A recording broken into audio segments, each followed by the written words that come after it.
What's good, y'all? Coach V here, and this is episode 405, recorded on October 1st, 2024. This is your 2024 Week 6 Colorado Girls High School flag football recap here. Got some really good games that we were able to attend live last week, as well as we're going to talk about all the games from Week 6. That is September 24th to September 30th. Then we'll talk Playmaker of the Week, and then instead of doing power rankings from here on out, we're going to shift our focus to the playoffs here. So I'm going to go ahead and later in this episode kind of give the playoff preview as of right now. 5:23 p.m. is when I'm recording this, and talk about what it looks like in 5A and 4A here.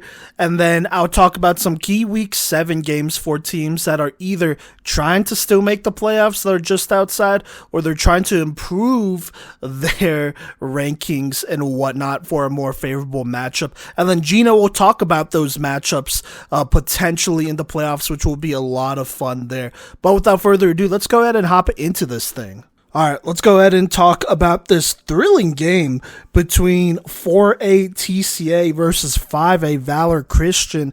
Valor Christian hosting here on Tuesday, September 24th here. And I believe this would be one of the few games TCA would play against a top 10 opponent here in 5A. They played Thunder Ridge earlier on, and then they've also played Doherty, who they barely beat just the week prior here, but this would definitely be one of their toughest games here for Valor Christian here. They are coming off some pretty tough wins against Chatfield and Lakewood. TCA would be the highest ranked 4A team that they would play up to this date, and so let's go ahead and hop into it, as this was a good one. But to start, TCA would go ahead and take over on offense here. In at quarterback is the sophomore Kelsey Peterson, and to start, she goes ahead and throws out the out route right here to number 24 Madeline Mork for a first down here.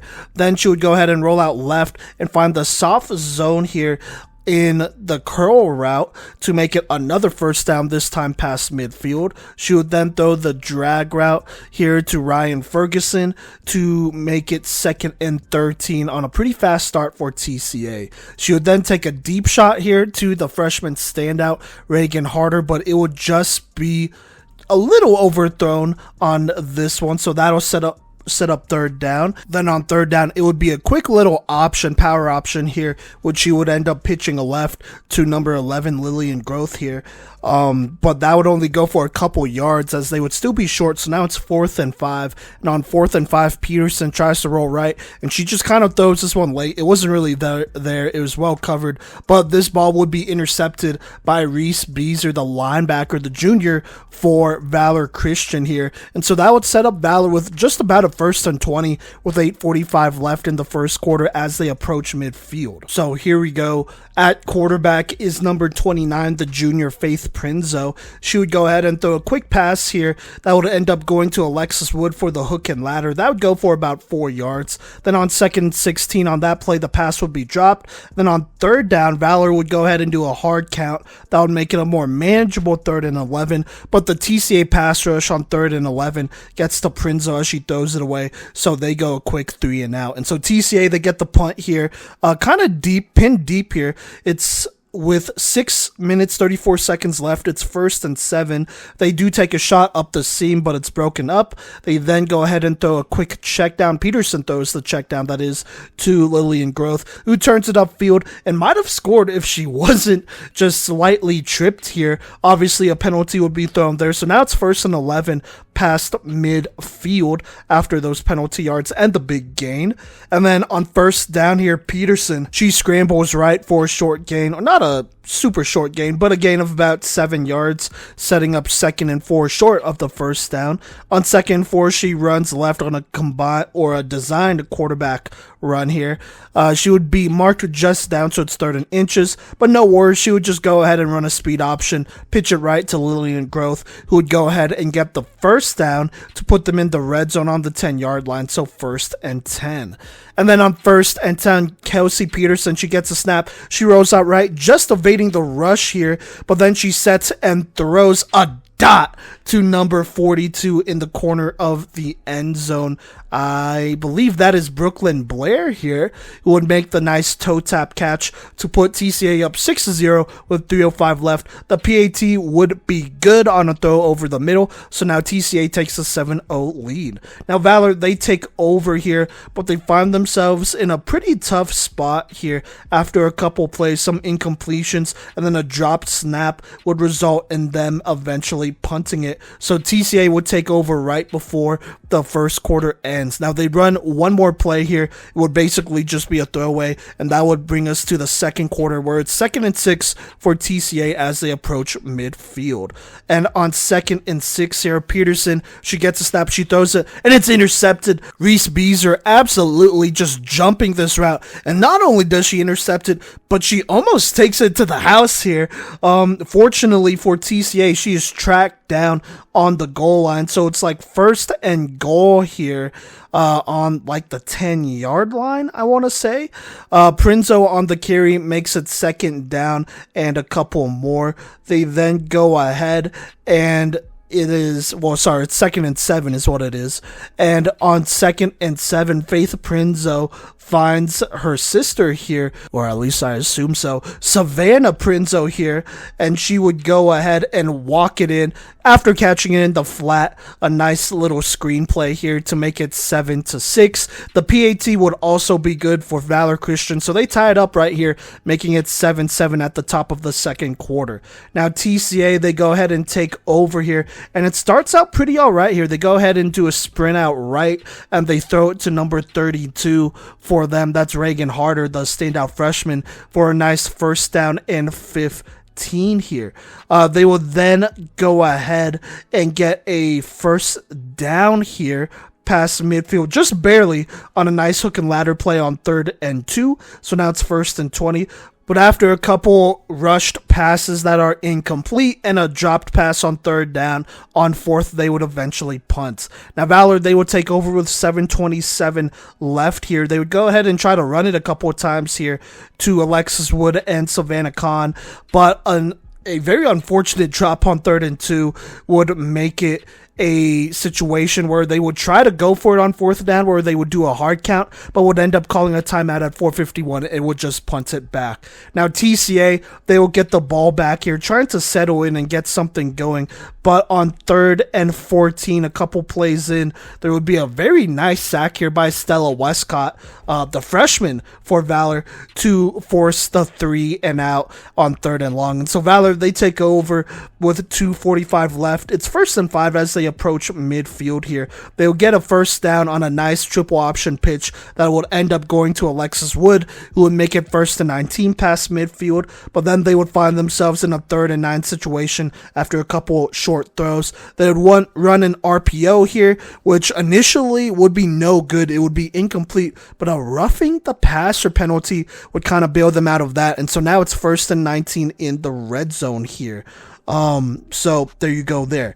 Now, there's 1:05 left in this game.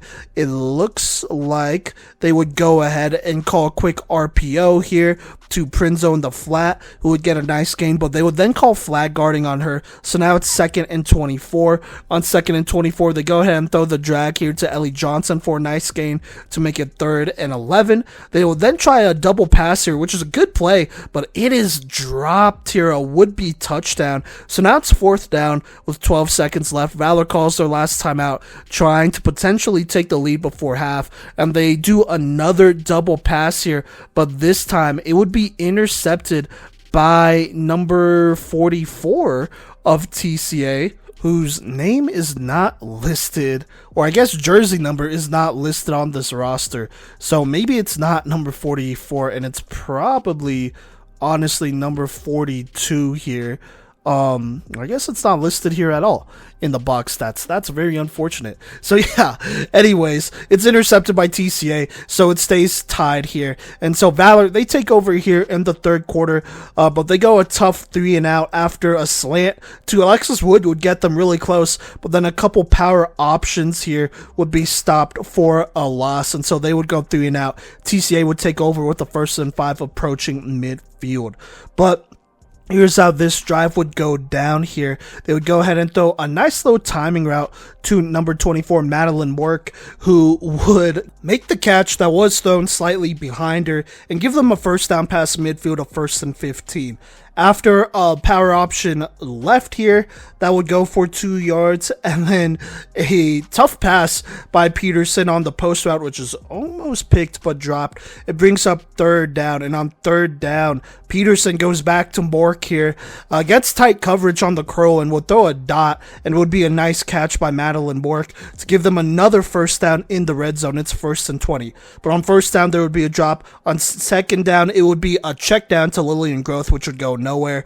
And then on 3rd down, Peterson's looking deep, but she would get sacked here. So that brings up 4th and 21 here. And on 4th and 21, Peterson, she tries to throw this post route, but it is almost intercepted. It's underthrown here. Maybe if she put a little bit more air, it would have a better chance, but this was going to be a tough play to make anyways. So it's a turnover on downs. Valor takes over with a 1st and 17, and here's how it goes down. They get the drive started with a check down to number 9, Savannah Khan, to make it 2nd and 12. They would then go back to Khan under pressure here. They would find her on the drag, and she would get the first down past midfield, a little bit more than that, as it's now 1st and 2 past midfield.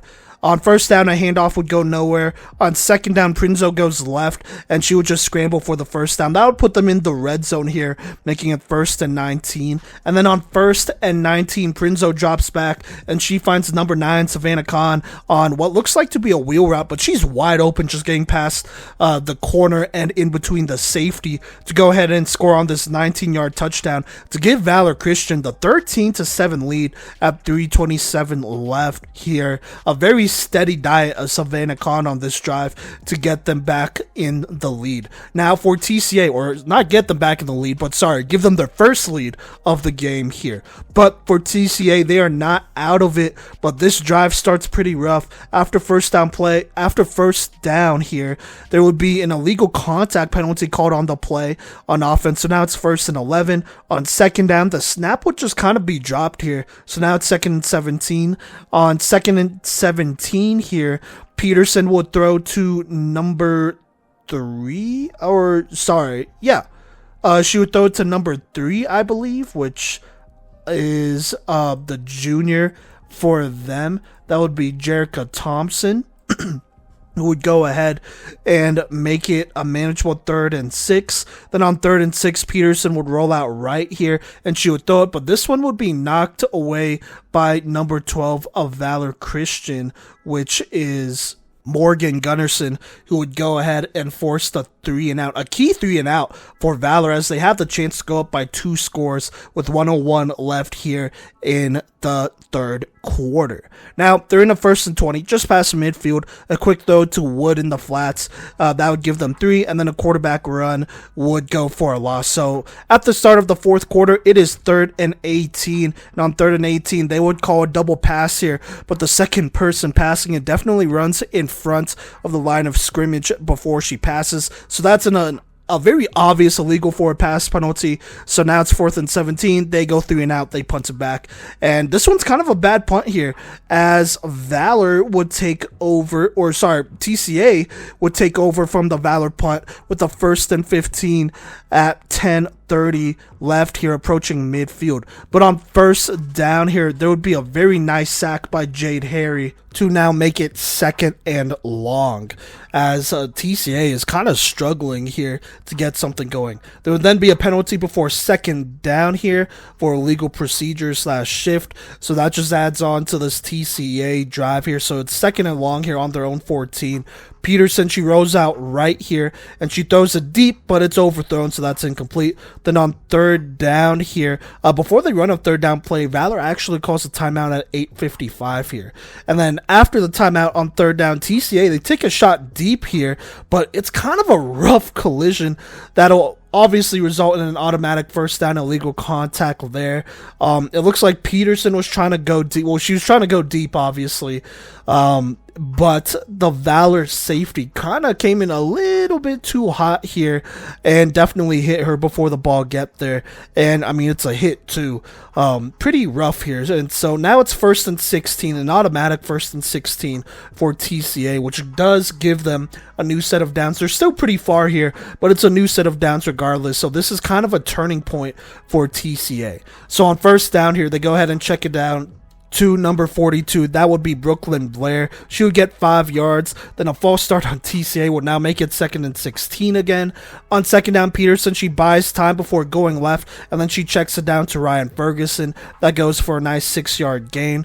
And then on 3rd and 10, Peterson, she drops back, and she throws a beautiful pass right up the seam in between the corner and the safety to Brooklyn Blair. And that's a big-time 1st down that will put them past midfield. A 1st and 15. They would then go hurry up and run a quick quarterback dive to make it 2nd and 7. They would then run it again, but it would be a nice stop by the rusher Margot Harry for them to only get 2 yards there. And then on 3rd and 5, Peterson tries to pass it, but this pass is knocked down by Valor. And so here we go.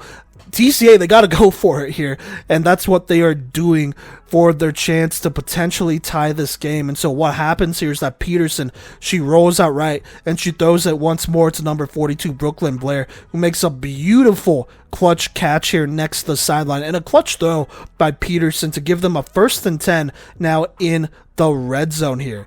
Now, in the red zone, they go ahead and pitch it left to number 11, Lillian Groth, and she would just go ahead and walk this one in and tie this game at 13-13 with 3:58 left here.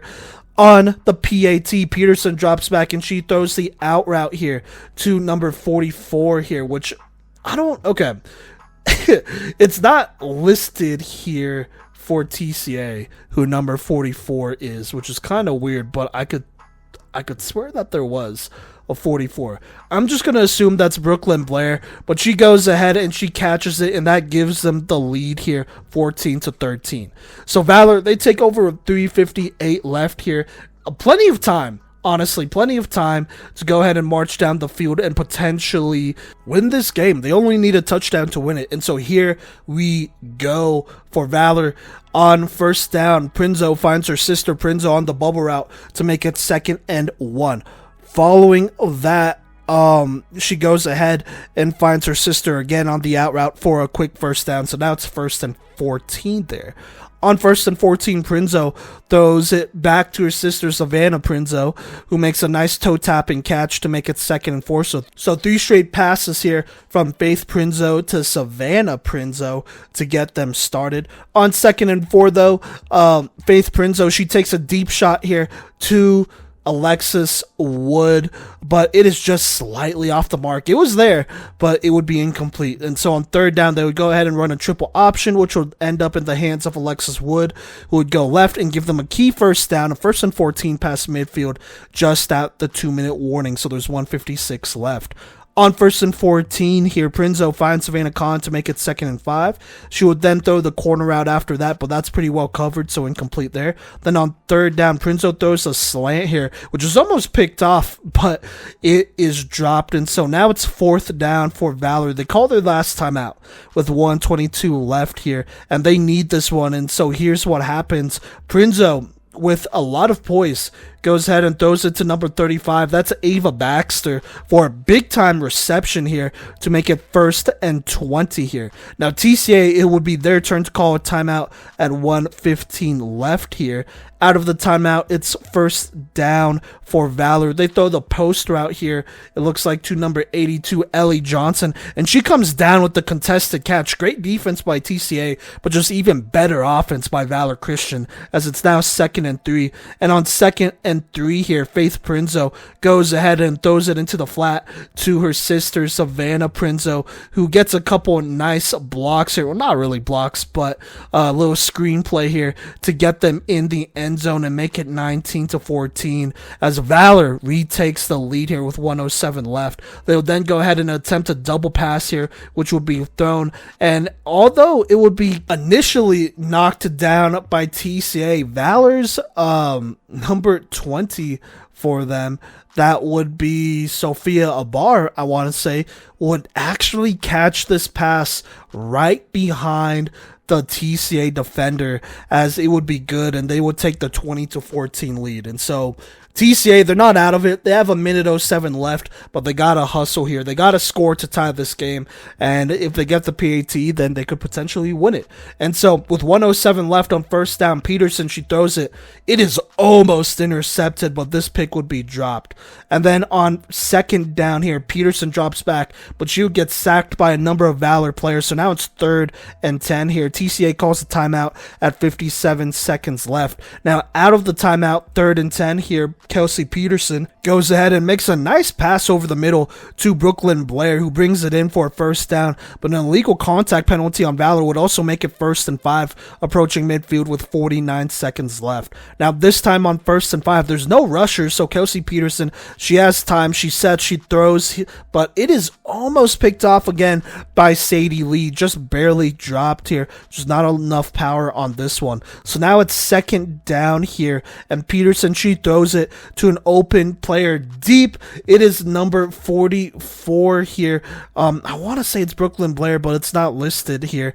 But it is unfortunately dropped. This deep pass could have went for a touchdown, so now it's 3rd down with 32 seconds left. And on 3rd down, Peterson rolls out right, and she throws it. This time it is caught by number 24, Madeline Mork, near the sideline. That gives them a 1st and 6 in the red zone here. Now on 1st and 6 in the red zone, as the clock has stopped at this point, Peterson, she throws it, but this one is knocked away here with 22.7 seconds left. So now it's 2nd and 6 still in the red zone here.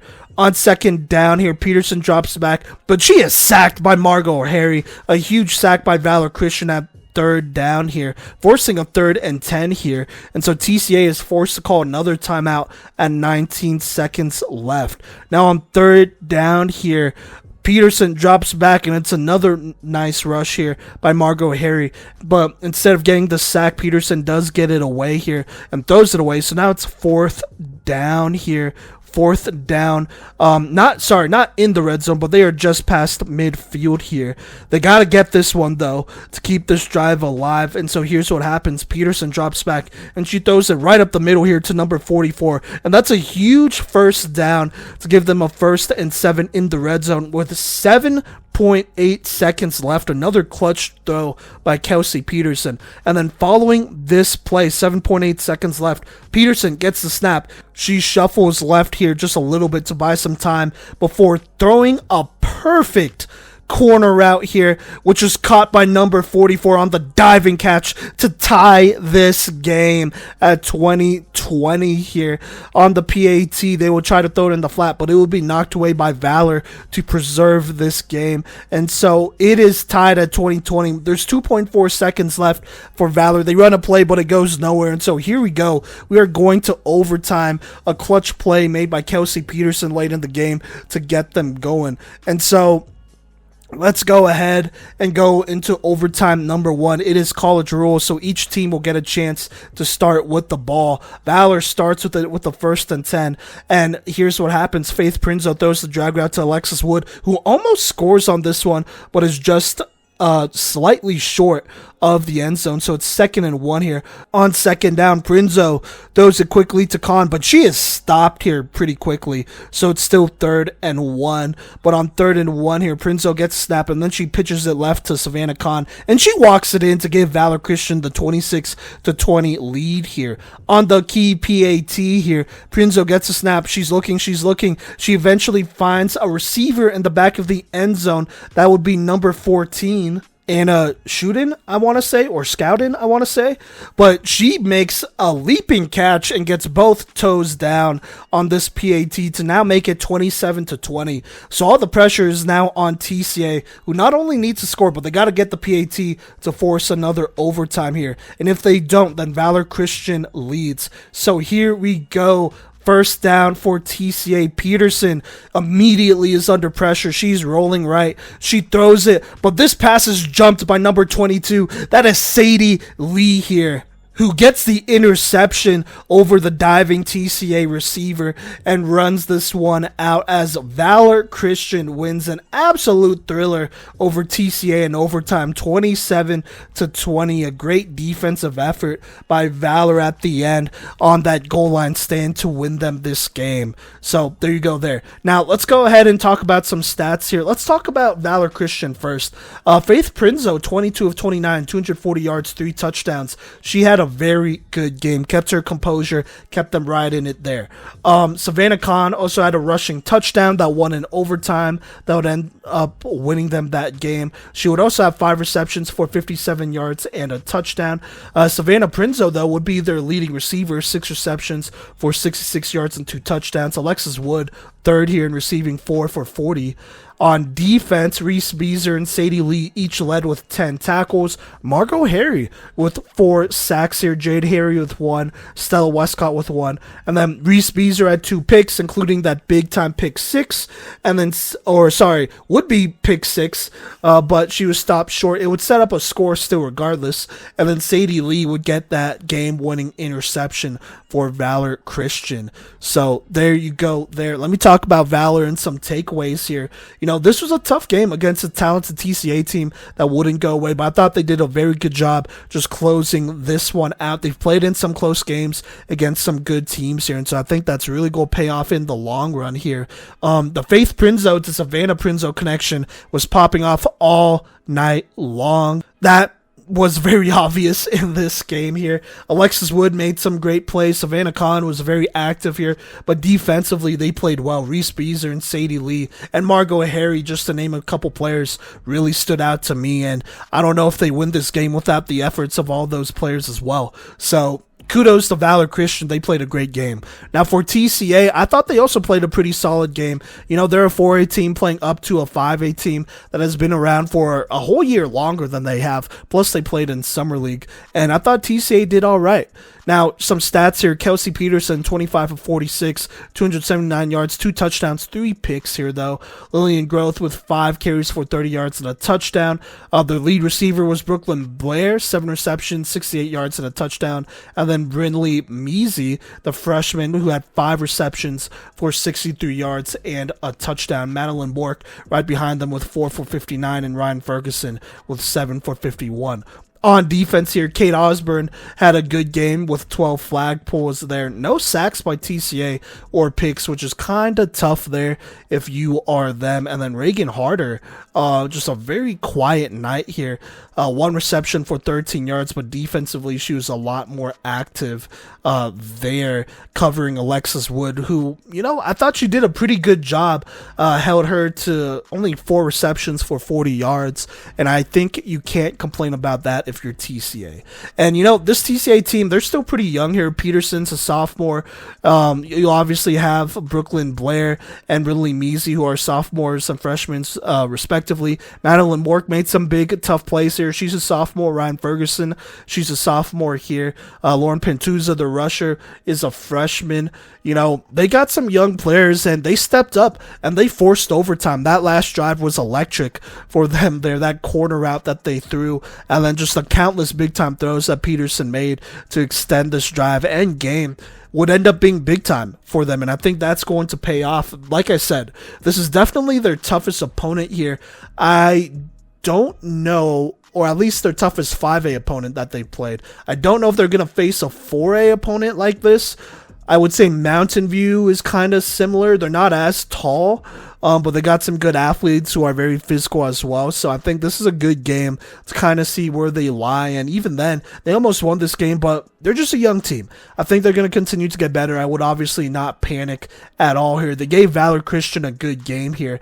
Now, I think the key thing for them is, are they going to learn from it, and how are they going to react in their next close game, which honestly will either be in their league tournament or it's going to be in playoffs. So either way, there's big implications here for TCA, but they showed a lot of guts hanging with Valor, to be honest with you. So we'll just see what happens here, but what a game here.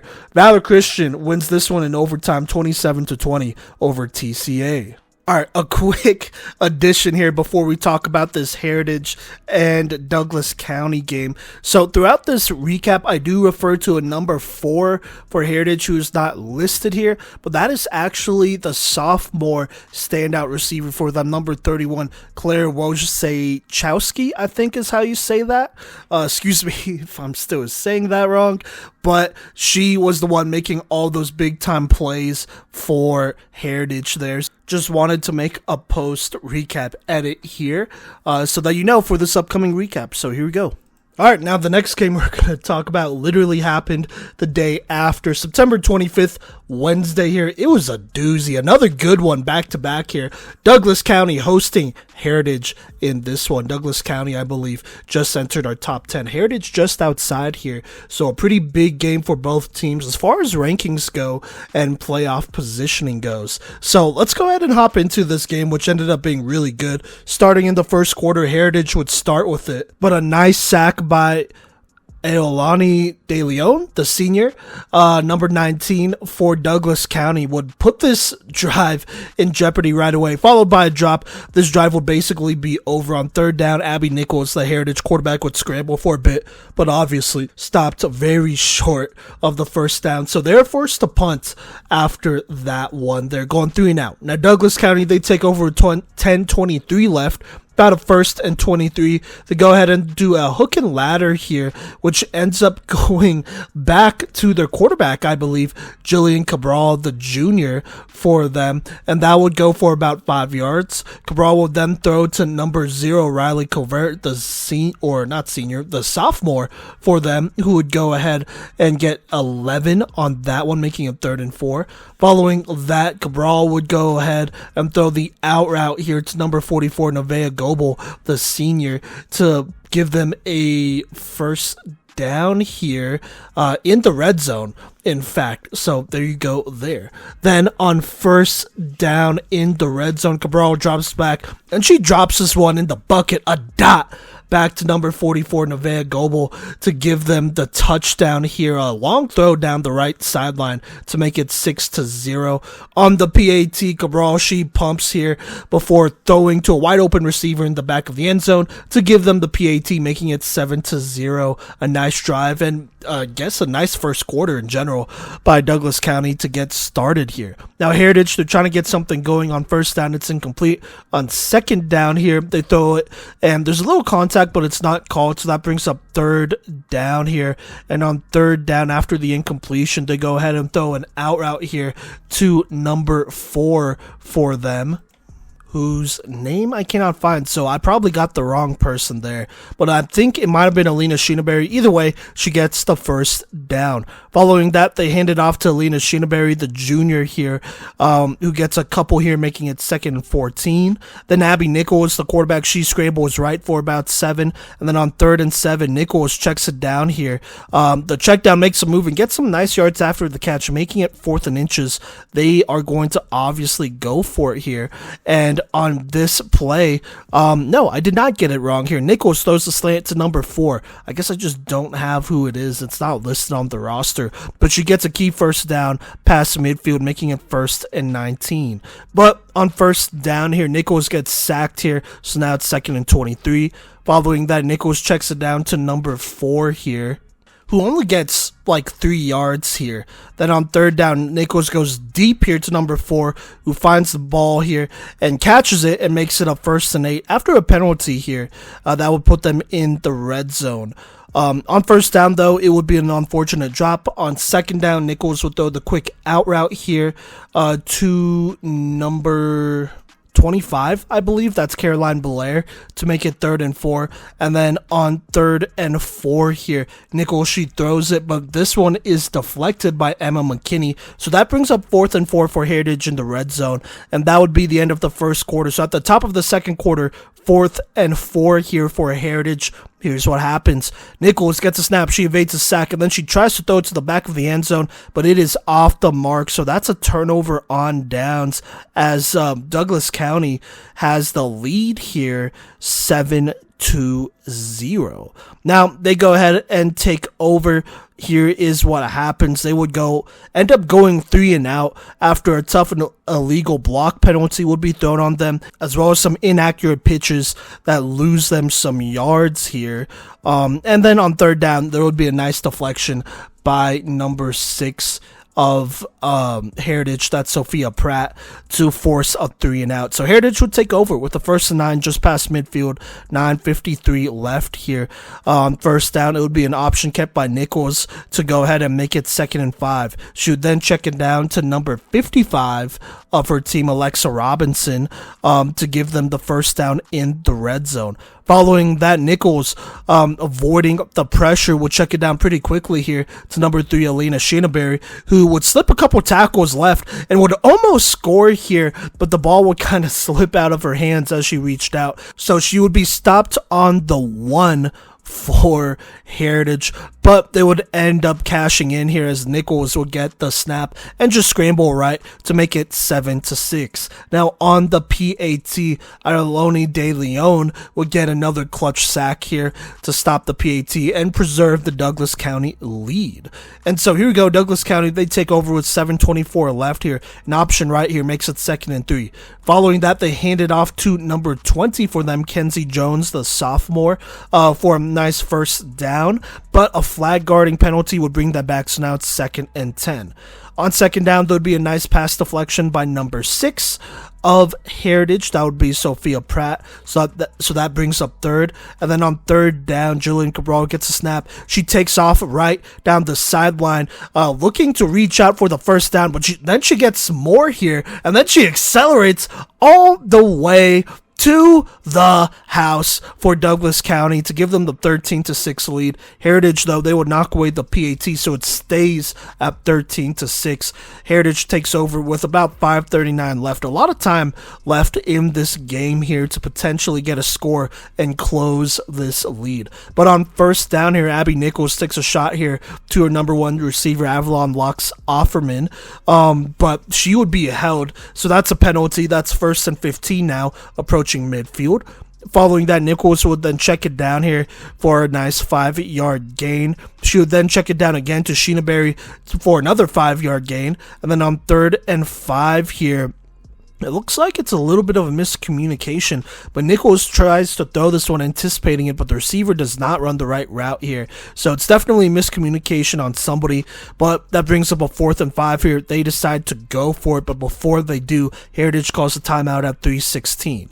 But out of the timeout, here's what happens. Nichols gets a snap. She throws the out route here to Avalon Lux Offerman, who makes a move and gets upfield and gets the first down here. A little late hit on the sideline would give them a couple more yards on the penalty. So now it's 1st and inches as they approach the red zone. Heritage decides to call a timeout just under 3 minutes. Now 1st and inches here, Nichols takes a shot into the end zone to Avalon Lux Offerman, but she just barely drops a would-be touchdown pass here. Good defense as it was in triple coverage, so that brings up 2nd down, but an unfortunate false start thrown on Heritage will now make it 2nd and 5, and then they would get hit with the 2-minute warning. But after all of that, Nichols on 2nd and 5 here after the 2-minute warning would hand it off to Shinaberry, who would give them the first down in the red zone, 1st and 19. On 1st and 19, Nichols throws the quick slant here to number 26, that's Jillian Taylor, who goes for about 4 yards here. Heritage would then call a timeout at 1:05, and then after this timeout, here's what happens. 2nd down here, Nichols gets a snap and shotgun, and she throws a dot to number 26, Jillian Taylor, to go ahead and cut into this lead, making it 13-12 here. On the PAT, Nichols, she evades the rush, and she throws it, but it's incomplete. She misses kind of a wide open Avalon Lux Offerman in the back of the end zone here. So a tough opportunity there, but they do cut in this lead, making it 13-12. Now, as we approach the second half, there's 58 seconds left here. Douglas County would get a little aggressive trying to go for it, but number 25, Caroline Belair, of Heritage will get a nice pick here after they decide to throw a deep and double coverage. Just trying to get something going, so she would pick that one off, and that would pretty much be it here. Heritage would take a deep shot, but it would be knocked away. So they go into the third quarter here. Douglas County with the 1-point lead here, 13-12. But here in the third quarter, Douglas County, they start with it here, and it starts out pretty promising. A check down to number 10, Addison Lemp, will give them a first down here to start. They'll then check it down to number 2 here, Faith Turnbaugh, the sophomore, who would get about 5-ish yards. Then they would attempt a double pass, which would be knocked away, bring up third down. Then on third down here, number 6, Cabral for Douglas County would go ahead and roll out right and throw the hook and ladder here, but the play would be short, going for only about, I want to say 10 yards, so it's 4th and 5, and they decide to punt. Heritage, they take over with the 1st and 6 on the touchback with 9:38 left here. On first down here, Nichols checks it down to number 3, Sheena Berry, to make it 2nd and 5 for about 1 yard. And then on second down here, Nichols checks it down to number 4, and she splits the defenders, and she goes to the house to make it 18-13. Her flag does fall off at one point, which I think is pretty interesting there. But at that point, if a flag falls off without anybody pulling on it, all that means is that you gotta get her down with a 2-hand touch or with a touch here to get her. But she is pretty far gone by this point, and so nobody catches up to her, and she goes to the house to make it 18-13. PAT would be no good, but Heritage retakes the lead here. Now Douglas County looking to respond. Here's what happens with 7:57 left here. Cabral finds Kenzie Jones on the drag route here, who almost gets loose, but a diving flagpole would stop that for no gain, and a penalty versus Douglas County would now make it 1st and 15. On first down here, their quarterback buys some time here before going deep, but it's almost picked, but they do get a penalty here. It's roughing the passer, so now it's 1st and 4. On 1st and 4 here, Cabral, she throws to Riley Covert, the sophomore, to give them the first down at long last here. But a penalty will be thrown for an illegal block here. So that makes it 1st and 5 here. And then it looks like an unsportsmanlike would be thrown on the Douglas County coach here, as there are some frustration. So now it's about 1st and 13 here. And on 1st and 13, Cabral finds number 0, Covert, to make it 2nd and 6. She then throws the out route to number 2, Faith Turnbaugh, for a first down. Finally, a 1st and 15. Then on 1st and 15, Cabral just scrambles here up the middle and gets a nice first down past midfield, making it 1st and 18. But then after that, first down, it's a drop. Second down, it's a drop. And then on third down, it is another drop. All open passes thrown on the money by Cabral, but just some tough drops here, as on 4th down, Douglas County goes straight cold after getting a couple first downs, and so they have to punt it. And so Heritage, they take over with a chance to potentially go up 2 scores here. It would start with a check down to number 55 for them, Alexa Robinson, to go ahead and make it 2nd and 5, but then a Heritage, or a penalty thrown on Heritage, would make it 2nd and 13. They would then roll out Nichols right, and she would throw it to number 4 over the middle, but she would be in front of the line of scrimmage, so now it's 3rd and 15. Then on 3rd down, Nichols throws it, but it's incomplete, so they go 3 and out. A lot of penalties on this drive for Heritage kind of hurts this potential opportunity. And so Douglas County, they take over with 41 seconds left. It's 1st and 13 across midfield, and here's what happens. They do a direct snap to Kenzie Jones. She gets about 8 yards here. Following that, Cabral goes ahead and scrambles right here. A nice little scramble to put them in the red zone to start here in the 4th quarter. So, start of the 4th quarter, first down for Douglas County on the 4-yard line here. Number 6, she rolls right, and she goes ahead and she just decides to run it in, and she wins the edge here to make it 19-18 on an electric run here. She would then do another electric run on the PAT, avoiding a number of would-be tacklers, to make it 20-18. And so Heritage, they take over with 11:51 left here.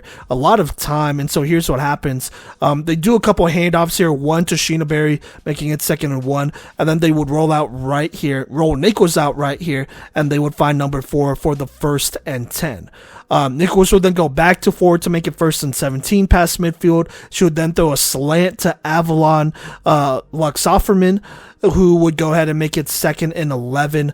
Almost got more here, but a nice diving pull by number 19 of Douglas County. That would be Iolani De Leon would go ahead and stop that for as minimal of a gain as you could hope for. So it's 3rd and 11. And on 3rd down here, Nichols, she goes deep, but it is incomplete, so it stays 4th and 11 here. Heritage decides to call a timeout at 7:37 left, and then here is what happens with 7:37 left. Nichols, she buys some time. She eventually finds number 4, who goes ahead and gets that 1st down here in the red zone on the nice check down. So now it's 1st and 19 here.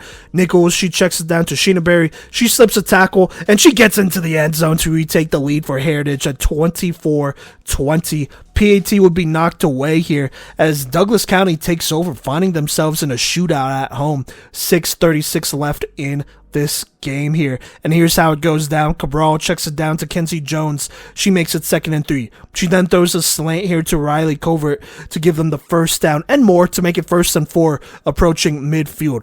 Cabral would then scramble right. She will get the 1st down past midfield. It's now 1st and 18. Cabral then checks it down to number 10 Addison Lemp here to make it 2nd and 10 on the 8-yard gain. Douglas County driving on this one. On 2nd and 10 here, Cabral, she scrambles around. She eventually goes left here, gets about 3 yards here. So now it's 3rd and 7. On 3rd down, they do a direct snap here to Faith Turnaball, who just runs it up the middle and gets a 1st down in the red zone. It's now 1st and 12 in the red zone. On 1st down here, Cabral tries to pass it, but it's knocked away by number 9, Gianna Dye here, bringing up 2nd down. And that's when Douglas County calls a timeout at 2:16 left. And so 2nd down here is how it goes down. Cabral gets the snap. She makes a couple rushers miss, and then she runs it in here, making a couple more tacklers miss with some magic to make it 26-24 with 2:07 left. On the PAT, Cabral would go ahead and find number 10, Addison Lemp, to make it 27-24. Some nice running by Cabral and a great drive overall by this Douglas County team. Now, Heritage, they take over with 2:07 left. You got your classic 2-minute drill. If they score, they will probably win the game as there are no field goals in this one. And so here's how it goes down. On 1st down, it's a pass deflection by number 5, Maria DiKalenko of Douglas County, their star linebacker. So that's 2nd down. On 2nd down, it's almost intercepted, but the pick is dropped. On 2nd down, it's dropped. And then on 3rd down, it's almost intercepted, but it's dropped by the defender. So now it's 4th down here. Heritage calls a timeout with 1:29 left. A lot of pressure here as they need to get this to not only get the 1st down, but to keep this game from ending here. And so here's what happens after the timeout. Nichols gets a snap. She rolls left, and she finds number 26. That's Jillian Taylor for a clutch sideline catch. She gets both toes in, and then she cradles this one for a nice catch and a good throw by Nichols to make it 1st and 5 approaching midfield. She also gets out of bounds too, which is important in stopping the clock. But on 1st down, Nichols throws the quick out here to number 3, Alina Sheenaberry. That makes it 2nd and 3 here. Following that, Nichols, she scrambles right and gets the 1st down. Does go down a little awkwardly here as the Douglas County defenders do pull on her belt instead of the flag. It was initially a penalty, but it did get waived after the explanation, which I think is probably correct, but just an awkward pull down here for Abby Nichols, who's fine though. So there you go there. Penalty waved off. It's 1st and 11 though, past midfield with 37 seconds left. And here's how it happens in the last 37 seconds of this game. Nichols takes a shot here to Avalon Luxofferman, but once again, she is getting held. I do think there's a little bit of an argument for the ball not being in play, but it was a very blatant here. So the penalty won't be thrown, and so now it's 1st and 1 for Heritage with 22 seconds left. Sorry, 2nd and 1 for Heritage with 22 seconds left. After a dangerous pass almost picked off, it's now 3rd down with 14 seconds left here. Heritage calls a timeout here, and here's what happens after the timeout. Nichols goes ahead and checks it down to number 17, Adelaide Busek, who goes ahead and gets the 1st down and more, making it 1st and 8 in the red zone here. Then it looks like The clock is rolling when it shouldn't be, so the officials end up calling a timeout to reset the clock to 8 seconds. So that does give Heritage some time to huddle up real quick and get a game plan. And so here we go, first down in the red zone, looking to win this game with some heroics. Nichols rolls left, throws it. It is incomplete. Good defense here. It's now second down with 3 seconds left here. And on second down, this is the game. Abby Nichols gets a snap. She's trying to buy some time. Eventually, she dumps it off to number 3, Alina Sheenaberry, who has a lane and is almost able to score here. She reaches out, but then she looks at the sideline. It looks like maybe she was confused about where she was on the field. And in that half second where she looked over, a number of Douglas County defenders get up in there and pull her flag really close to the goal line here, but she is short here, and they preserve the win as Douglas County, with the goal line stand, wins 27-24. For Heritage, obviously they're playing this game without their star rusher and defender Ryan Taylor, who will be back sooner than expected, but they definitely missed her in this game, and so that's a tough one to lose without your defender here. And then for Douglas County, they just gritted this one out. Now, let's go ahead and talk stats and then get into some reactions. Let's start with Heritage here. Abby Nichols had herself a game. 26 of 34, 349 yards, 3 touchdowns. Also added on 43 rushing yards and a touchdown, as she was electric, left it all out on the field, and played really good football out there. If this was a win, it would have been a signature win in her young career as a quarterback, that is, but just a tough go for them. As far as receiving goes, it looks like Claire Wojciechowski, I want to say, the sophomore, number 31, led with 9 receptions for 152 yards and a touchdown. Joe Taylor, the sophomore, had 5 receptions for 64 and a touchdown. Alina Sheenaberry, 6 for 57 and a touchdown. And then Avalon Lux Offerman, only 3 for 35 in this one. On defense here, Sophia Escandon led with 6 tackles there. Defensively, they did not get any sacks here, which is tough here. But Caroline Belair had that nice pick at the end of the second quarter. And then you had 3 pass deflections from Sophia Escandon here in this big time game. For Heritage, I mean, this was a game that they were right there. They went back and forth. They had some good drives. On this last play, I think caught up in the confusion and the wild chaoticness of the counting seconds, of the last seconds here, Sheenaberry must have just lost track of where she was on the field. It looked like she thought that she crossed into the end zone and she was looking for a ref to signal touchdown, but she was at least 5 yards or so, 5 or 4 yards short. If she just ran all the way through, she would have been in. And so that's just very unfortunate. I mean, she's a younger player, only being a junior in a first-year program.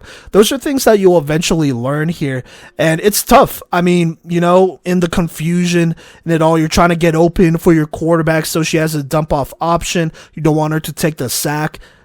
She just thought she was there, and she just wasn't. And so that's a heartbreaking way to lose here for a player that played a really good game for Heritage, honestly, but it came down to that last play, and they just could not quite get it done here. The Heritage, like I said, is without Ryan Taylor, who is one of their leading tacklers, and I believe their sack leader as well. But if I am not mistaken, she should be back actually against Mountain Vista on Wednesday whenever this comes out. That's October 2nd, 7 p.m. here. And that could prove to be a very interesting game if she's healthy for that. If not, then she should be back before the start of the playoffs and should have at least one tune-up game for them. And so that'll be big for them. But I do think this is just one of those games that you wish you had back here. They were right there, and they just could not quite get it done here. They'll learn and move on and get better, I think, moving forward. There's no reason to panic here. They're in a fine spot here. They played Douglas County very close. I think as far as RPI goes, they will be just fine. So there you go. It's just a tough loss for them. That's really all it is here. But they played a great game, honestly. Now, Douglas County, on the other hand, they just played a better game defensively, offensively. But I do got to shout out Jillian Cabral here. And let's go over stats. She's their quarterback. And by the way, if I'm saying your name wrong, I apologize, but the junior from Douglas County, you know, she put us on. I'll be honest. She put us on. She's definitely on our radar now. She's definitely a best quarterback candidate at the very least, and somebody who will make our watch list. I do think she could play college flag football if she wanted to, because she was just smooth with it. Passing wise, 13 of 23, 132 yards, 1 touchdown, 1 interception, but that 1 pick was at the end of the second quarter where they were just trying to get something, so there you go there. But rushing wise, I mean, she's a great athlete. 10 carries, 155 rushing yards, 3 touchdowns, including a number in the fourth quarter to go ahead and give them the win there, including the game-winning one, which is absolutely big time for them. She's going to be a problem this year and next year, so just keep in mind of that. Receiving wise, a pretty young receiving core. Riley Covert leading with 5 receptions for 76 yards, just a sophomore. Nevaeh Goble, their senior, 3 for 20 and a touchdown. Kenzie Jones, 1 for 17. Addison Lemp, 3 for 16 for them. Kenzie Jones with 5 carries for 21 yards, by the way. On defense, Covert led them with 11 tackles. Maria Dikolenko right behind them with 8. She had a couple diving pulls as well here. The rushers played really well. Emma McKinney with 3 sacks. Iolani De Leon with 3 sacks here. And then a lot of pass deflections for this team who, stepped up. And honestly, this is probably one of their toughest opponents here that they've played close. They played Valor Christian close. They only lost 14-7. Lost some tough ones to Mountain Vista and Legend. But, and then Regis as well. They beat them 2-0. But I think this win over Heritage and Crunch Time, it put us on a little bit. We definitely see them, and they're playing some good football over there. And so looking forward to see them play here for the rest of the season. We'll probably watch them against Powerhouse Mountain View, a 4A powerhouse over there. And that'll be an interesting game here. But just a great game all around here. A lot of heart left on the field. Shout out all the people who talked to us. We appreciate y'all's support. But once more, Douglas County, they take down Heritage 27-24 in an absolute banger of a game here. All right, now let's go ahead and talk about some of the other games that went down, games that we were not able to go to, but definitely kept track of. Let's go ahead and start with Tuesday, September 24th. George Washington played Northfield here, and they would win kind of a close one here, 26-22, a big win for G-Dub in that league. Legacy would then get a win over Aurora West College Prep Academy, 35-6. This one wasn't super close here, but Gianna Schmidt had herself a game, 17 of 34, 214 yards, 5 touchdowns to 1 pick. Also had 71 rushing yards. As far as receiving goes, sophomore Rachel Jones led with 5 receptions for 127 yards and 2 touchdowns. River Huang had 1 30-yard touchdown reception. Then Amara McAfee had 5 receptions for 29 yards and 2 touchdowns. On defense, Chloe Wilson led with 6 tackles. And then Phoebe Crosby and Anna Martin each had an interception. For AWCPA here, a lot of struggles here, not too many stats. Their lead tackler was Gutierrez Benitez, their sophomore, so there you go. She had 4 tackles in this game. Moving on, Mullen would then play Grandview, and they would notch another tough 5A win here. Mullen winning 18-13. Steffi Thomas won 11 of 20 for 124 yards, 3 touchdowns to 2 picks. Also had 84 rushing yards.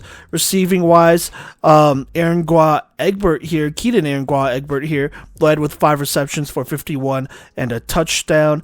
Junior Mary Jane Archibald had 3 for 38 and a touchdown, and then Chloe Pelster 2 for 13 and a touchdown there. Lily Evans had 10 tackles that led the team here.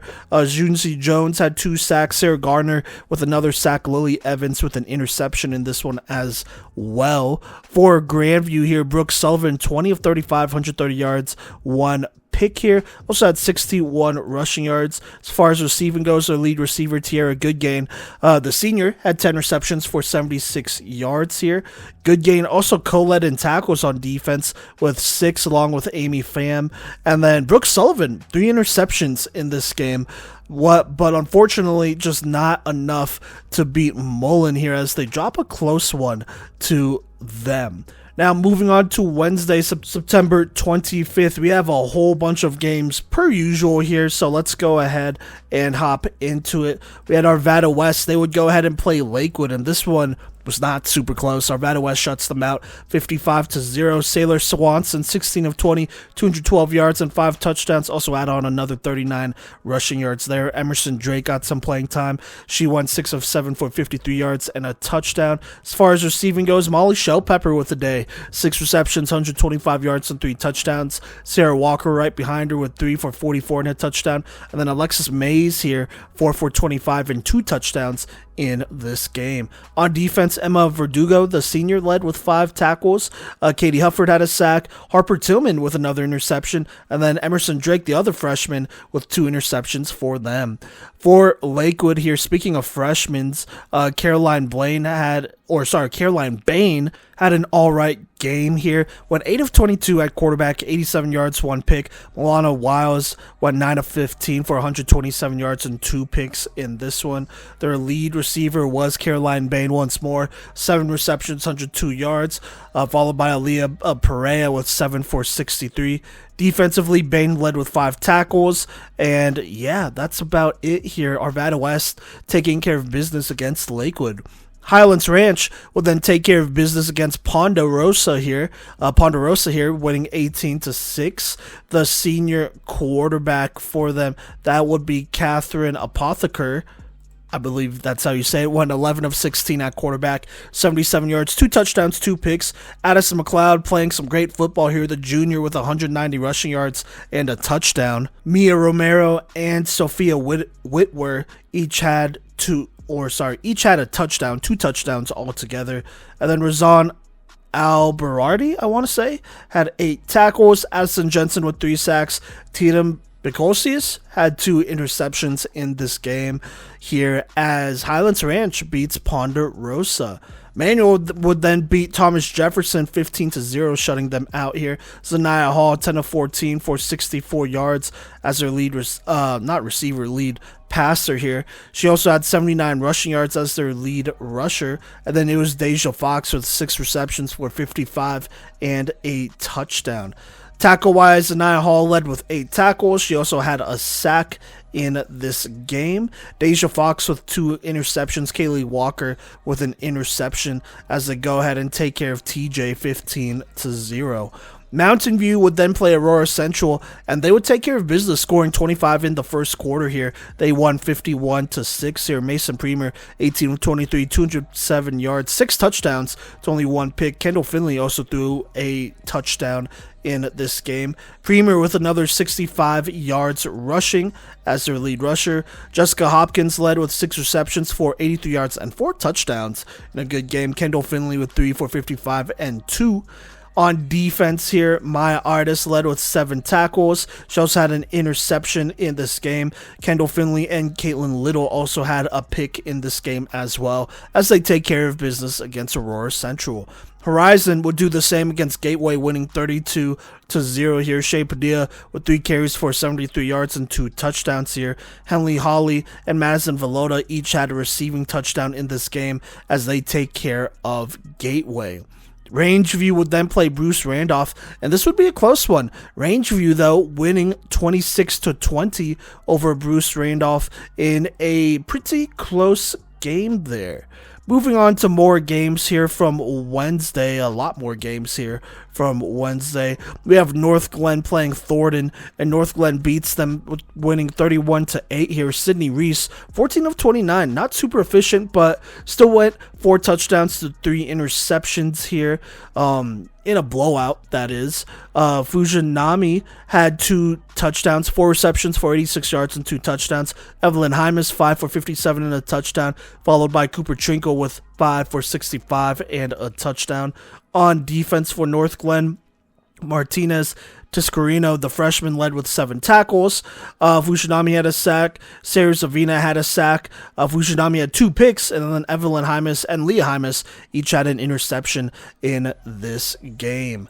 Valor Christian would then play Columbine and squeeze out another tough win here, winning 13-6. Let's start with Valor here. Faith Prinzo, 18 of 23, 182 yards, 2 touchdowns to 3 picks, though, in this game. Prinzo also had 70 rushing yards yards here. Alexis Wood was right behind her with 51 rushing yards. As far as receiving goes, Savannah Prinzo led with 8 receptions for 66 yards here. Alexis Wood also had a touchdown, 5 receptions for 53 yards, but also a touchdown. And then Anna Shuden also had a touchdown in this game. Reese Beezer and Sadie Lee led with 11 and 10 tackles respectively. Margot Harry with a dang good game here. 6 sacks in this one, followed by Jade Harry with 3 and Stella Westcott, the freshman, with 2 here. Sadie Lee and Reese Beezer also add to their interception total here, each getting a pick in this close game here. Good defensive effort for them. For Columbine, here's some struggles from their quarterback, Jordan Washington. 14 of 23, 97 yards, 1 touchdown to 2 picks. Did have 22 rushing yards, though. Emma Hertz was their lead receiver, 6 for 43. And then their leading tackler was Courtney Brock with 7 here. Pagliasotti and Karash each had a sack, and then Pagliasotti and Brock each had a pick, but unfortunately just not enough power on offense to get this one done. Green Mountain, though, would get it done against Mountain Range, winning 40-6 here. Chloe Verbeek, 8 of 16, 102 yards, 3 touchdowns to 2 picks, followed by also Avery Friedman getting some passing attempts here, 12 of 18, 122 yards and 2 touchdowns. Sasha Kalani with the rushing touchdown for them. Marissa Van Gilder, their standout freshman, led in receiving yards and not receptions, but second receptions. She had 4 for 60 yards. Sasha Kalani, though, 5 for 56, and the hat trick, 3 receiving touchdowns. And then on defense here, Nina Betlinska, I want to say, had 7 tackles. Caitlin Hurdle with 2 sacks. Sylvia Emmons with a sack, and then Betlinska with another interception here. Their only interception in this game where they take care of business. Cherry Creek would then do the same thing against Eagle Crest, winning 37-6. Overland would beat Arapahoe in a close one here. Arapahoe leading by 14 at half, but then Overland with a 20-point second half to go ahead and win this game here. Sania Vaughn, 15 of 25, 115 yards, and the hat trick, 3 passing touchdowns in this one. Leslie Napier, 3 carries for 112 yards, rushing and a rushing touchdown. And then Napier also had 12 receptions for 75 yards and 2 rushing touchdowns, a hat trick in this one as they go ahead and take down Arapahoe here. Here's some defensive stats. Zariah Hill, the sophomore, with 3 sacks, and then 5 interceptions from this team from Joy Jameson, Leslie Napier, who's having herself a day, Sanaya Vaughn, and Zayla Gardner in this one here as they take care of business. Evergreen would then escape with a close one against Littleton, 13-6 here. No stats from Evergreen, but for Littleton here, Ava Palmer, 13 of 28, 65 yards, 1 interception here. Their lead receiver was a freshman, I want to say here, freshman in Alexa Holm Denoma, who had 4 for 24 there. Olivia May led with 12 tackles. Sierra Wilburn had an interception in this game as Evergreen wins a pretty close game against Littleton. Moving on into some top 10 action here. We have Thunder Ridge versus Chaparral here, and Chap with a big time win, 13-0, a close one here. Zoe Fink, 18 of 26, 153 yards and 2 touchdowns. Also had 10 rushing yards. Sophia O'Donnell continues to do her thing over there. 12 carries for 126 rushing yards. Also had 3 receptions for 56 yards and a receiving touchdown. Jamie Baum with a receiving touchdown as well. The senior for them, that would be Addison Landgren, led with 6 tackles. Molly McWilliams with a sack in this one as they get by Thunder Ridge. Arvada West would then play Columbine here in what would end up being for the title, I believe, for that Jeffco or 5A Jeffco League, and they would win 39-6. Sailor Swanson, 16 of 23, 165 yards, 5 touchdowns to 1 pick, also 63 rushing yards, which is a lot there. Molly Shellpepper leading once more, 5 receptions, 83 yards and 2 touchdowns. Sarah Walker right behind her with 5 for 36 and a touchdown. Santana Pena, 5 for 35 and a touchdown, and Alyssa Alberts had an 11-yard receiving touchdown in this game. Harper Tillman, the freshman, led in tackles with 7 for them. Alex Santo, the sophomore, with 2 sacks. Lindley McReynolds with 2 sacks, junior, by the way. And then 4 picks from this team here. Molly Shellpepper, Harper Tillman, her second straight pick in her second straight game on this day. Hadley Pugliese, I want to say, and then Sarah Walker, all having interceptions here. For Columbine, unfortunately for the junior, Jordan Washington, 19 of 33, 155 yards. Only 1 listed interception here, though. She did have a rushing touchdown in this one. Jazzy Dunaway with 6 receptions for 63 yards. Gabrielle Roche with 6 tackles here. Pagliazzotti with a sack, also had an interception, and then Courtney Brock with a pick, but not enough here as Arvada West goes ahead and claims that Jeffco League title, I believe, at least in the regular season. So there you go. Mountain Vista would then play Regis Jesuit, and they would take care of business, beating them 35-7. No stats for Mountain Vista, weirdly enough, but Nala Barnes in this one, 11 of 26, 118 yards, 1 touchdown to 2 picks. Their lead receiver was the freshman Ava Keene, a 149-yard receiving touchdown for them as she led in receiving. And then Keely Graff had 9 tackles, the freshman for them. Jasmine Lugo, another freshman, with 6 sacks in this game. And then Catherine Uri with a interception, but not enough to beat Mountain Vista as they fall 35-7. Smoky Hill would then take care of Cherokee Trail 30-0. Not really anything to say there. And that'll wrap up the games from Wednesday, September 25th. Now moving on to Thursday, September 26th. There were only 2 games. We have a little battle of Parker here. Chaparral versus Ponderosa. But Chaparral wins this one pretty easily here. 32-0. Zoe Fink, 18 of 25, 150 yards, 2 passing touchdowns. Also had a rushing touchdown. Sophia O'Donnell, 12 for 126 yards and 2 rushing touchdowns in this one here. O'Donnell also 3 for 35 yards. And then Nicole Cook and Salem Sherman each had a receiving touchdown.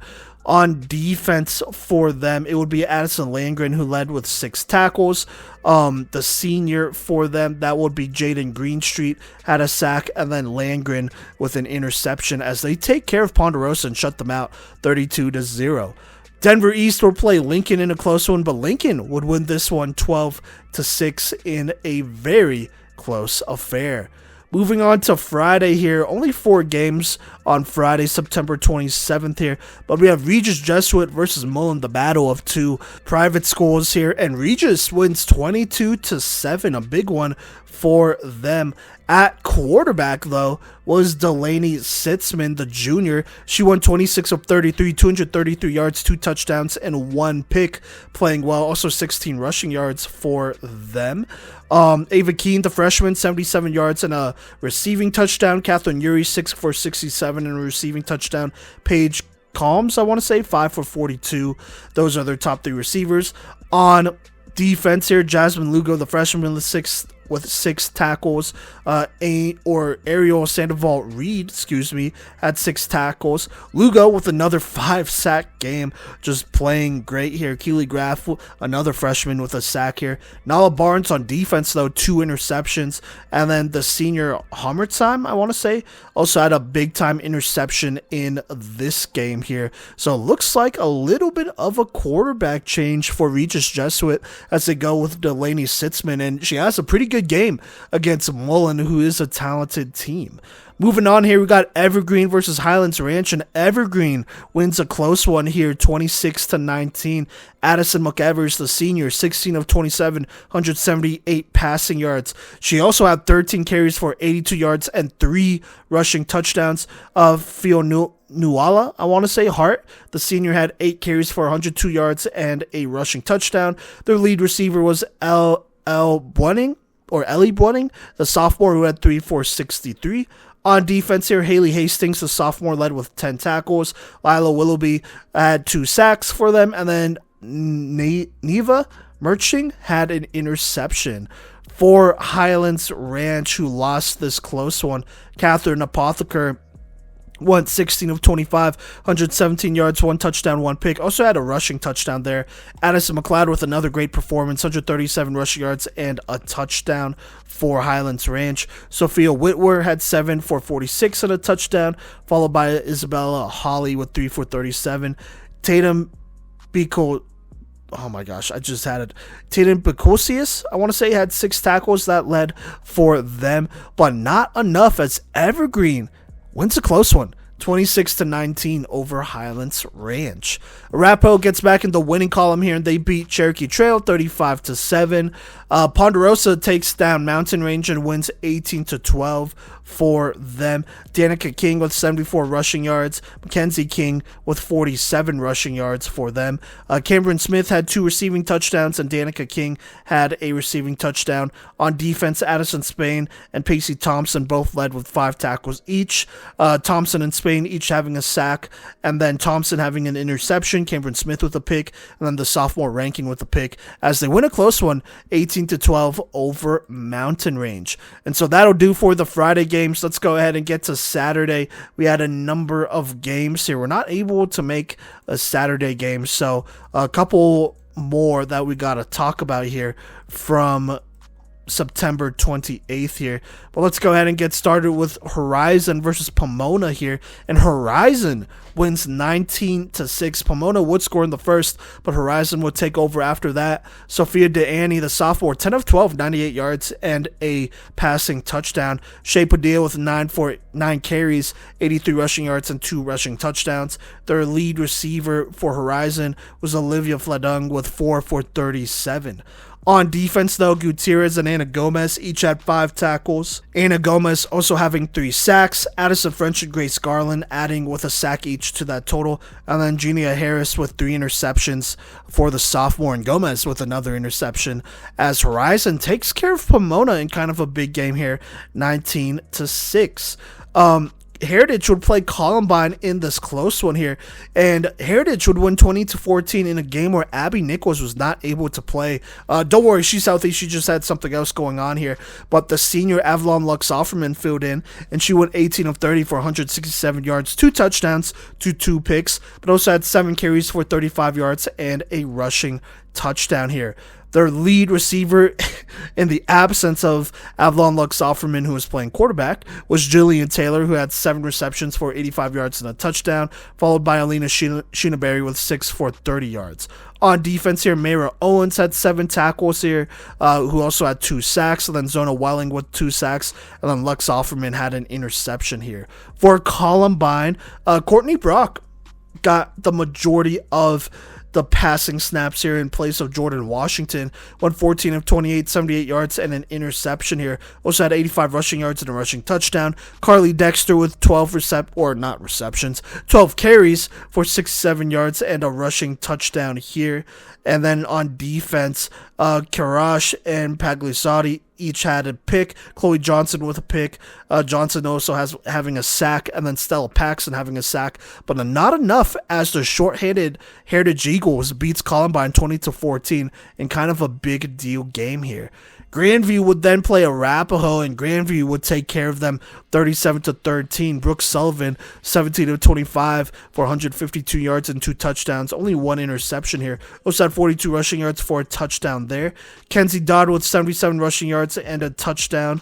Tara Goodgain, their lead receiver, 7 for 72 and a touchdown. On defense, Aya Awada had 8 tackles for them.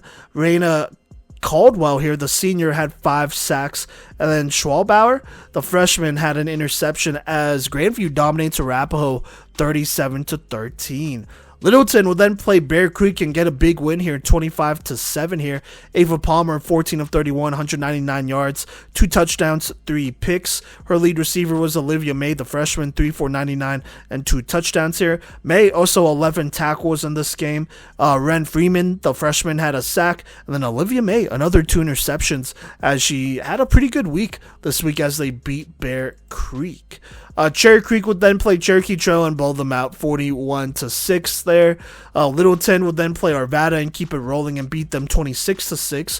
Ava Palmer, 22 of 42 for 126 yards, 2 touchdowns, 3 picks. Also had a rushing touchdown in this one here. Their lead receiver was Olivia May with 6 for 38. On defense, Annie Fox led with 6 tackles, but it was Annie Fox. She also had a sack, and then the junior for them, Annika Heimbigner, I want to say, the junior, had 4 sacks in this game for Littleton here. And then defensively, Annie Fox with 3 picks, followed by Mariah Stitt with a pick and Campbell Osher with an interception, as Littleton takes care of business this week, to be honest there, and that's pretty big for them. Dakota Ridge would then play Bear Creek, and they would take them down 24-0 here. Addie Orr, 8 of 17, 129 passing yards.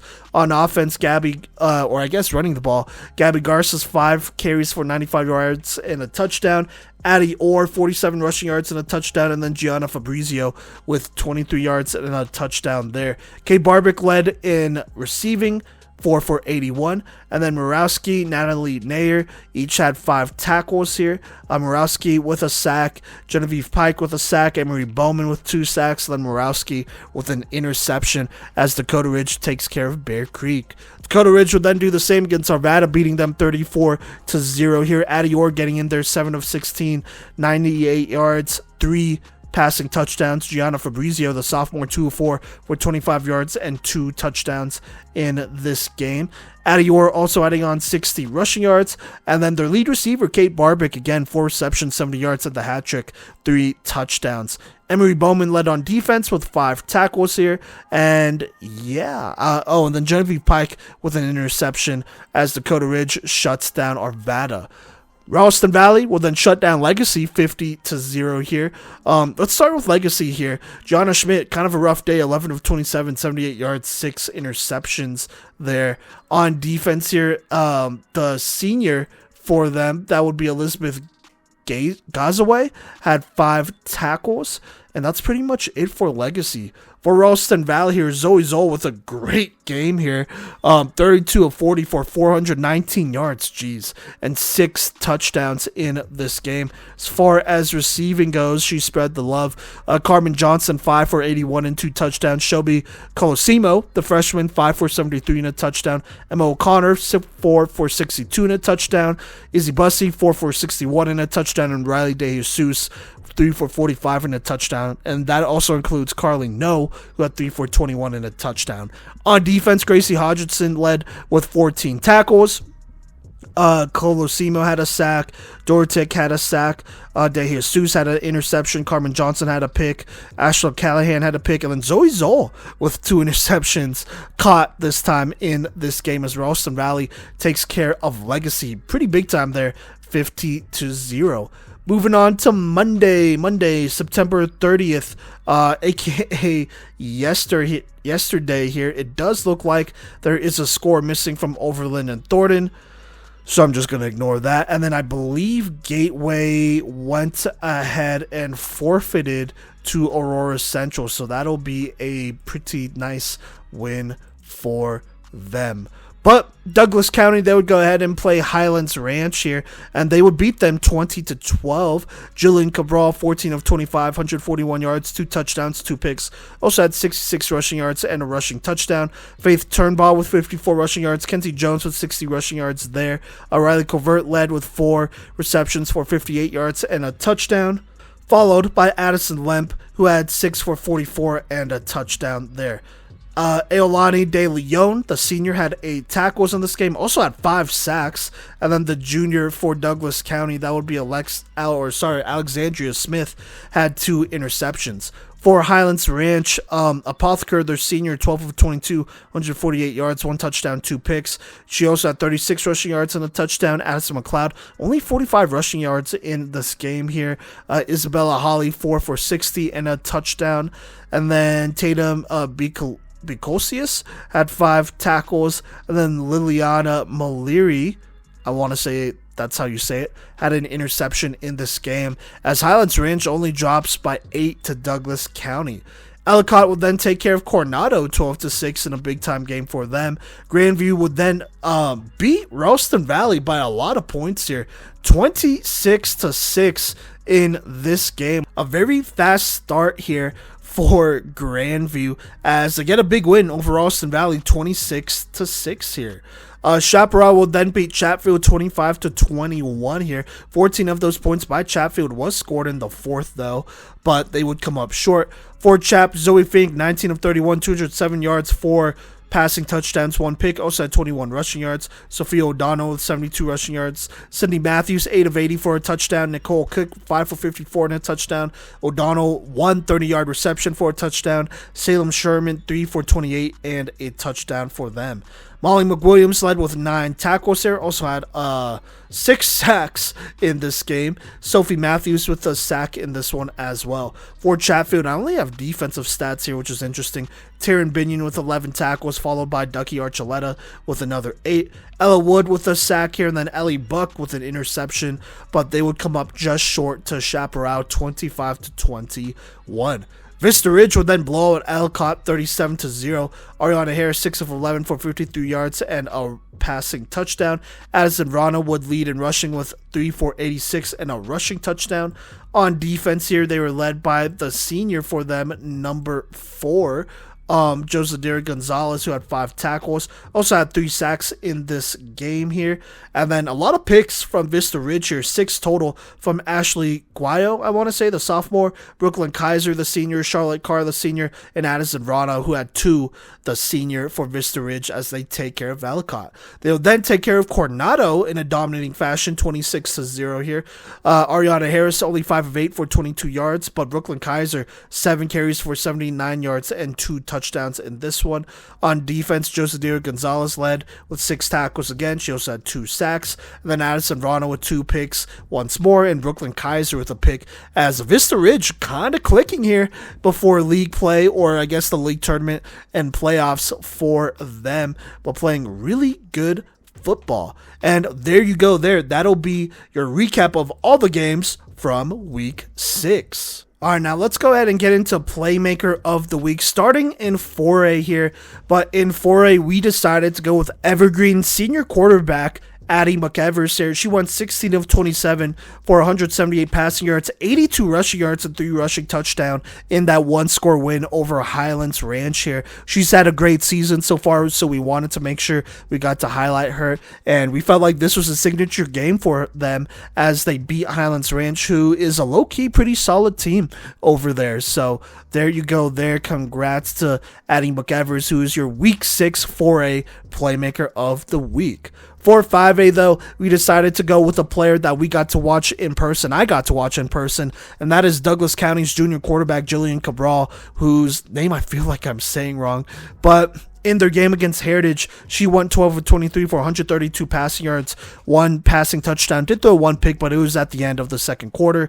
And then she ran for 155 rushing yards and 3 rushing touchdowns. A lot of those rushing touchdowns coming in the fourth quarter to seal that game in a shootout versus Heritage last week. So make sure you check out that recap here. But she had a heck of a game and definitely put us on to her team and her gameplay there. So there you go. That is your 5A Week 6 Playmaker of the Week, and also your 4A Week 6 Playmaker of the Week as well.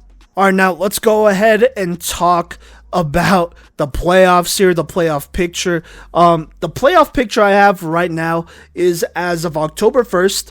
And then the last time that the RPI updated was 4:27 p.m. So it doesn't include today's games here from Tuesday here, which I will include when talking about key games. But let's just start in 5A here. Your 5A team, starting with your number 20th ranked team. It goes Columbine at 20, Northfield at 19, Overland at 18. At 17, it is Grandview, 16, Chatfield, 15, Denver South, 14, Ralston Valley, 13, Horizon, 12, Regis Jesuit, 11, Heritage, 10 is Doherty. At number 9 is Douglas County, 8 Thunder Ridge, 7 would be North Glen, 6 Legend. At 5 is Chaparral, at 4 is Cherry Creek, at 3 is Arvada West, at 2 is Valor Christian, and at number 1 is Mountain Vista. So that's the playoff picture for 5A. For 4A here, what we are looking at 20 is Littleton, 19 Coronado, 18 Denver West, 17 Ellicott, 16 Manual, 15 Thornton, 14 is Ponderosa. At 13 here, let me see if I can find it. At 13 is Denver North, 12 Highlands Ranch, 11 is Elizabeth. At 10 is Dakota Ridge. At 9 is Air Academy, 8 Pomona, 7 is Evergreen, 6 is George Washington, 5 is Vista Ridge, 4 is Green Mountain, 3 is Mullen, 2 is TCA, and at number 1 is Mountain View. So in case you don't know how these playoffs will work, the top 4 teams will each get buys. Following that, teams will continue to play, obviously, until there are state champs. And so each classification, I believe, should be taking 20. And so what I'm going to talk about real quick are some key games here that should either help seeding, obviously, like in the playoffs and whatnot, and potentially pull a different match if that team wins or loses or whatever, or if it would impact another team potentially even making the playoffs. And so let's go ahead and start with Tuesday games that are going on right now, but we'll cover next week here. Arvada versus Pomona. Pomona needs to continue to win games here. And actually, let's go ahead and start with the 4A games when talking about key games for this upcoming week here. But yeah, like I said, Arvada versus Pomona, that one will matter. George Washington versus Denver East is a big game here. More important for Denver East probably than G-Dub here, honestly. But if G-Dub drops that one, then, you know, that could be tough, right? Then TCA versus Air Academy. I actually have a score for this one. TCA beat them 33-0. That's a big win for TCA here, who's currently at number 2 according to these rankings that I have. And then for Air Academy, they're in the top 20 here, so it's not like they were super outside. Actually, I believe Air Academy was in the top 10 when we last checked. Yeah, they're at 9, so that might drop Air Academy out of the top 10. We'll see what happens there. Denver North then also plays Northfield here. That is a pretty big game. Not like a huge game, but I do think the outcome of that one will determine where both teams are in the playoffs. I believe at the moment here, both teams are already projected to make it. Northfield is kind of on the edge. They're at 19, so they need it more than Denver North, who is at 13 in 4A. So we'll see what happens there. Arvada Evergreen. I mean, I think that's only important if Evergreen loses that one there. Mountain View versus Legacy, like I said, only important if Mountain View loses that one. If Legacy beats them, that will do wonders for Legacy, who is sitting just outside at number 23 so far in these CHASA seeding index rankings. Which, by the way, I think I might have gotten ahead of myself, but basically how they seed for the playoffs here, it's the top 20 teams according to the CHASA seeding index, and that's a combination of RPI standings from CHASA and Max Prep standings. The Max Prep standings are updated every Monday and Thursday, so that's when that changed, and then RPI changes pretty much hourly in case you were not aware of that. So there you go. But moving on here, Elizabeth plays Air Academy here soon in a couple minutes here. And I don't think there will be a big drop between those two at the moment here. They're both in the top 10, I believe. But I think that, if it ends up being lopsided, then one team could potentially slip out of the top 10. So we'll see there. Same with Evergreen versus Pomona. Pomona really close to being in the top 10 here. I believe in our bracket, they were at 8, and then Evergreen was listed here at 7. So I don't know if that's going to be a huge impact there. Maybe more for Max Preps than anything, which will affect rankings. And then we have G-Dub versus Kennedy. That's really only if G-Dub doesn't take care of business there. Moving down the line here, let's go to Wednesday's games. Ponderosa will play Rock Canyon. That'll probably affect Ponderosa more if they lose that game more than anything. So we'll see what happens there. Thornton, they are kind of holding on here. They are currently in 4A, are listed at 15, so I don't think they can lose this game to Aurora Central, who is just outside the 20 at this very moment, so we'll see what happens there. And then we kind of have a big game here in 4A, I want to say, and it's going to be between Aurora West College Prep Academy and Denver West here. Denver West currently sitting at just inside here at 18, and then Aurora West Prep Academy, I believe, is over here at 22.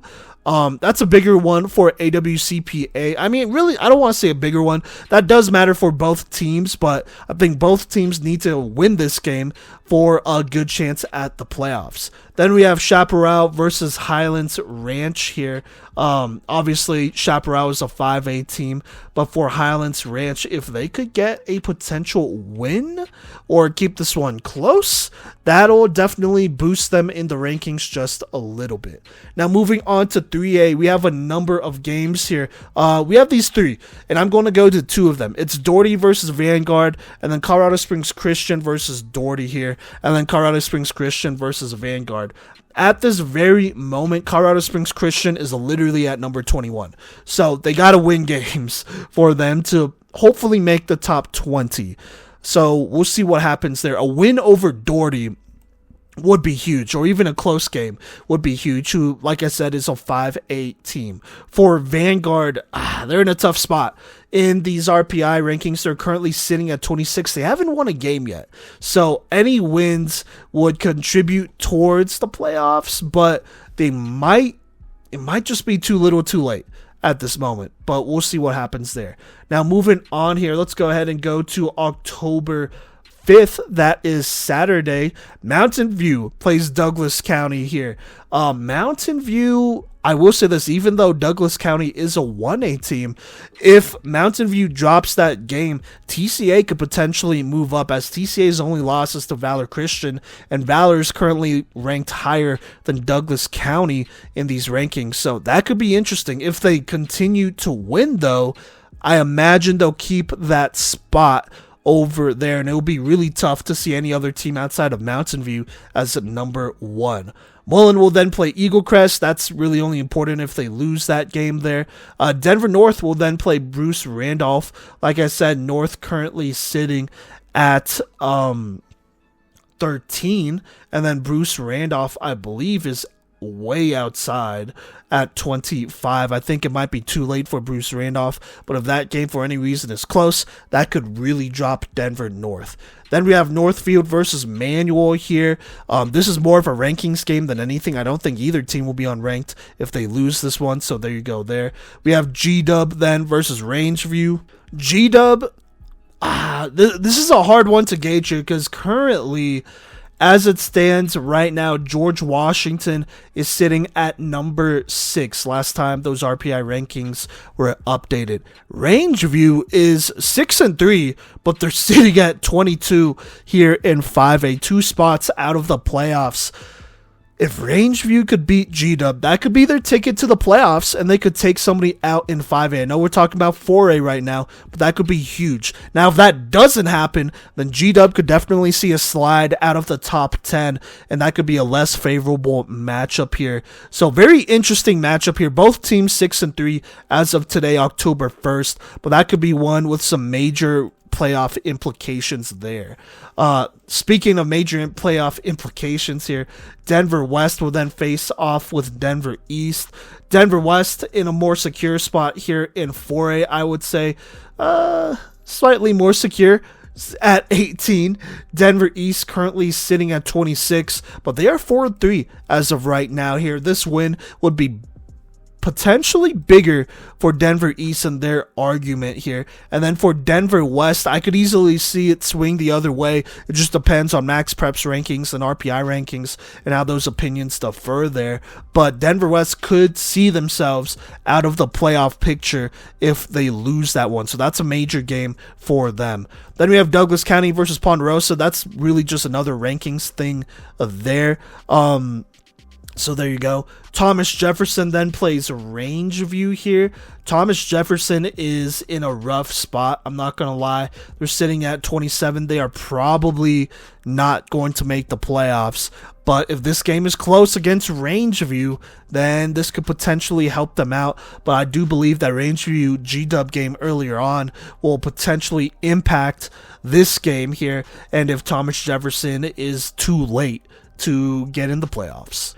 There is then Vista Peak versus Denver West. Like I said, Denver West is on that edge. So a loss to really, I don't want to say any of these teams, but a lot of these teams could prove to be fatal, at least as far as them making the playoffs this upcoming season. Denver West really cannot afford to lose 2 or 3 games this week. So there you go there. Mountain View will then play Ponderosa here. I don't think Ponderosa's going to beat him, but if they could keep it close, maybe that could shift some things in the rankings. So there you go there. George Washington will play Thomas Jefferson. That's really only important if they lose to TJ there. Manual will then play Denver South. That's a 5A team. As it stands right now in 4A, Manual is currently sitting at an okay 16th spot here. If they could beat Denver South, they could potentially move into the top 15. That could be a more favorable matchup. Then we have a lot of TBA games here. Those are to be announced here. Green Mountain has 2 scheduled currently, and then Evergreen has 1 scheduled. What that basically means, and I don't think we'll know this until later, but I believe that is just league play for a in that Jeffco league there. So that's where things could get a little bit interesting. Taking a quick look, let's go ahead and look at the Jeffco league here. That league is made up of Green Mountain, Pomona, Evergreen, Dakota Ridge, Littleton, Bear Creek, and Arvada. As it stands right now, just looking at this, looking at 4A, I believe Bear Creek, who's sitting at 24, and Arvada are in pretty tough spots to make the playoffs. Now, Littleton, they're 3 and 4, and if I am not mistaken, I believe Littleton is currently number 20 there. And then Dakota Ridge, Evergreen, and Pomona are all inside the top 20. So any games between those teams there, as far as league play goes, can prove to be big time with rankings and whatnot. As of right now, it only lists Green Mountain and Evergreen as teams that may potentially play here. So we'll see what happens. I don't think Littleton will have a shot to move up or down in this game. Now moving to October 7th here, Highlands Ranch will play Rock Canyon. Like I said, only important if they lose that one. The Vanguard School plays Ponderosa. That could be kind of interesting if they could get a win over Ponderosa here, who is currently sitting at a spot inside the top 20. I want to say they're at 14 right now, and depending on how on the rest of the season goes, I mean, the Vanguard, they're sitting at 26th. If they want any chance of making the playoffs, I think that's probably a must win. If they don't, then I think that's it for them there. Then Cherry Creek plays Mullen. If Mullen could keep it close against Creek, they could potentially move up into the top 3 or 2. So that's why I'll call it a pretty close game here. So we'll see what happens there. Then Thornton, they'll play Aurora West College Prep Academy. At this point, as it stands, I think Aurora West needs every win they could get. So there you go there. And then you have a bunch of TBA games. I think this is just more league game stuff. Littleton is on here, so they'll get a shot potentially. TCA, Air Academy, and Air Academy is listed on here. Air Academy listed twice, and then Evergreen listed on here as well. Obviously, with all those being league games, that'll be pretty important there. But looking at that TCA Air Academy deal thing here, let's go ahead and look at their league real quick, as pretty soon here they're going to start their league tournament. But that league is made up of TCA, who's currently number 1 in 4, or not in 4A, but number 2 in 4A, but number 1 in this league, followed by Vista Ridge, Doherty, a 5A team who is currently sitting, I want to say, in the top, well, definitely the top 20, but in the top 10 for sure. They're sitting at 10. Then you also have Elizabeth, who I think is in that mix at 11 in 4A. Air Academy is in that mix as well here in 4A. Or at least, yeah, they're listed right here at 9. Ellicott, a team that is trying their best to squeeze in here. is currently listed at 17 here. Then you have Coronado, who is really close to that edge. They're at 19, followed by Colorado Springs Christian and the Vanguard School looking just outside. Obviously, for Colorado Springs Christian and Vanguard, they got to win all they can. Coronado pretty much has to win all they can as well for them to make the playoffs, so that'll make things interesting for sure here.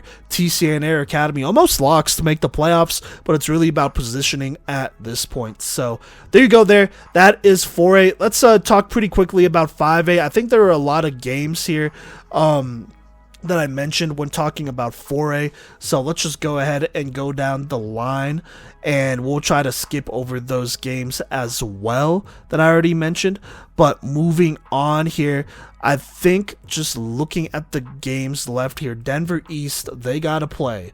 They are currently not listed here. I think it might be, I don't want to say, I mean, never say never, right? But they're at 4-3, just outside. So they got to win every game here so far here. They have already played G-Dub, but that score's missing currently. They're currently playing Kennedy. They got to win those games. That's just what it comes down to. You also have Denver South versus Rangeview. Denver South not in a horrible place here, but Rangeview, they, like I said, are sitting at 6-3. And they are currently sitting at 22 according to the seeding index here. If they could beat South or keep it close, Rangeview will be keeping their playoff hopes alive, and then South could potentially slide farther. Once you get into that last 5 there, it gets a little dicey. So we'll see what happens there. And then I believe Legacy is playing Mountain View. If that game is anywhere near competitive, Legacy's currently sitting at 23. That'll be a huge boost for them if they could keep that one close. Then we have Grandview playing Overland here. That is kind of an interesting game here. Both teams just out, or not just outside, but close to the end. Overland sitting at 18. Grandview currently sitting at 17. Obviously, you want to be as far away from 20 as possible here so you could get a good matchup. So there you go there. Now moving on, let's go ahead and go to Wednesday's games here. Douglas County versus Thunder Ridge. That is a big time game there. I believe both teams currently are, in the top 10 at 8 and 9. Thunder Ridge at 8, Douglas County at 9. I don't think any team's going to drop out of the top 10 unless one of them blows out the other. So we'll see what happens there. Then we have Ponderosa playing Rock Canyon. Rock Canyon needs every win they could get, and I believe Pondo is currently in the playoff race in 4A. So that could potentially be a big matchup for Rock Canyon and a break for them to make their resume to make the playoffs here. So there you go. Eagle Crest, they play Cherokee Trail. That should be a win for Eagle Crest. If Eagle Crest does not win it, that probably seals the door on their playoff hopes. It's already looking pretty bad for Eagle Crest here. They're sitting at 24 at 2-8 though, so it's just not a super strong resume right now. So these are definitely must-win territory type of games.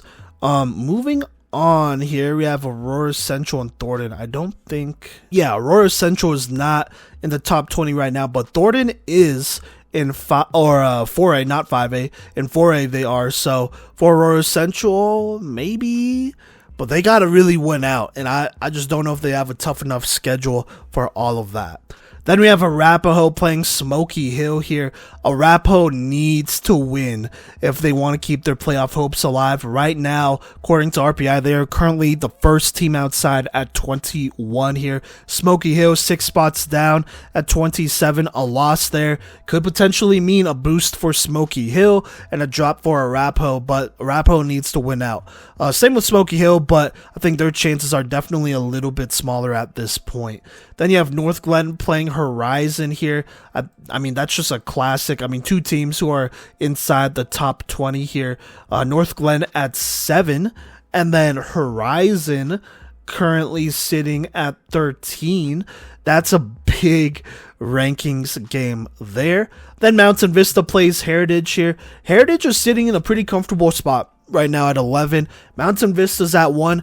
Any loss, though, by Mountain Vista could drop them out of that 1 spot, and I don't know if they'll have enough time to climb back here unless they I don't know, unless they just luck out with the schedule and they beat Chap, but we'll see what happens here.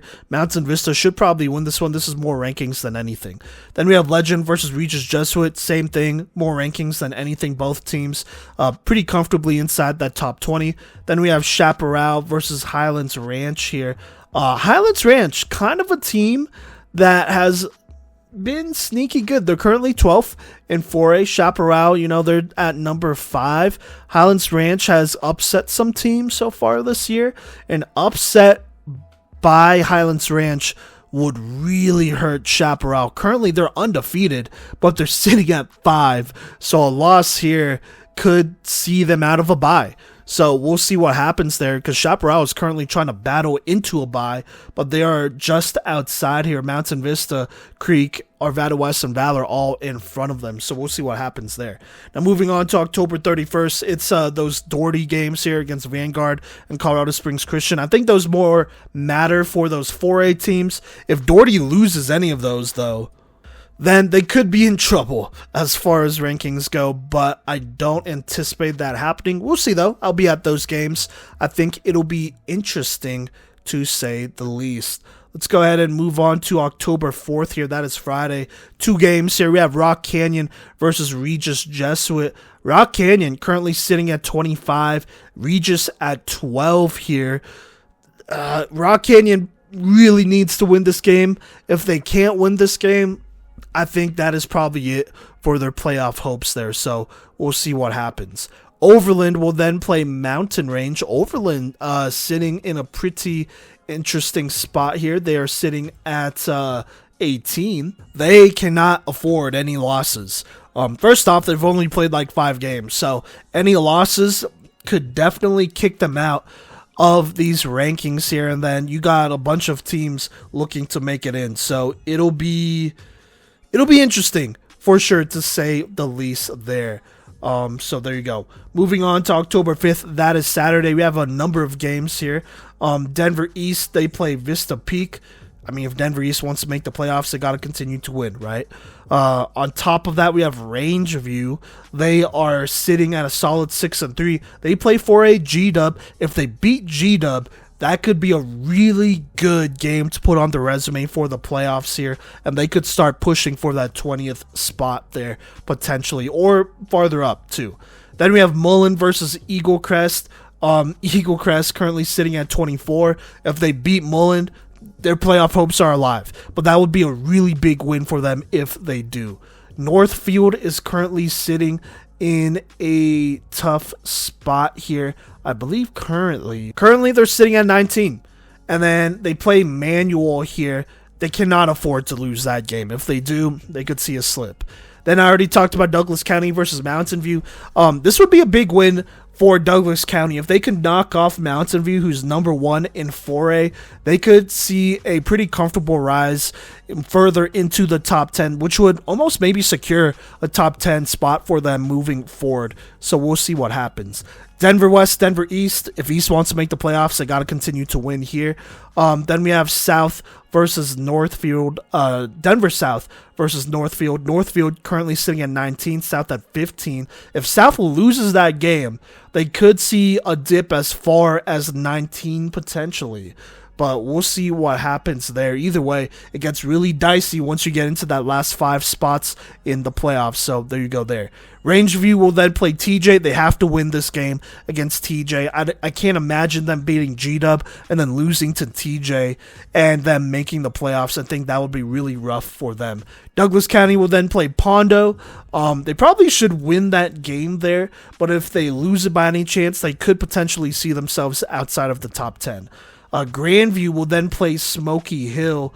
Grandview is in a pretty solid spot. They're at 17. Smoky Hill is sitting at 27, though, so maybe not that solid of a spot there. I don't see Grandview losing to this team, but if they do, that is a massive hit to their playoff chances there. Then we have a TBA game with a Valor Christian. That's another Jeffco league game here, I believe, but in 5A, so I'll talk about that here in a minute. So there you go there. Denver South will then play Manual. Can't afford to lose that game. Overland plays Cherokee Trail. They definitely can't afford to lose that game. If that's a loss for any reason for Overland, it will be over for their playoff hopes there, potentially. So we'll see. Legend plays Horizon for some rankings. Arapahoe plays Cherry Creek. I don't think Arapahoe beats Cherry Creek, but if they could keep it close, which is, I feel like that might be asking a lot there, that'll really help their rankings here.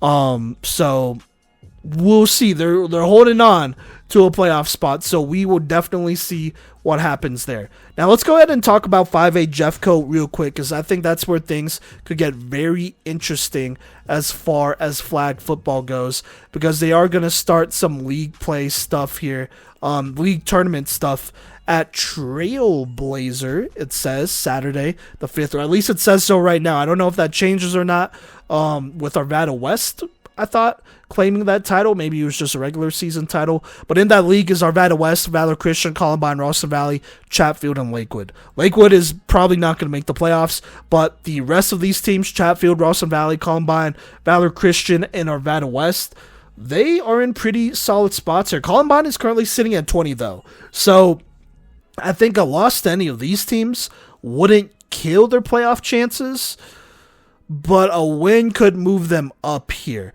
I would say, I'm not going to say it's going to kill their chances, but if any of these teams loses to Columbine, that could be dangerous for them, as they might pull a significantly tougher matchup here. So we'll see what happens there.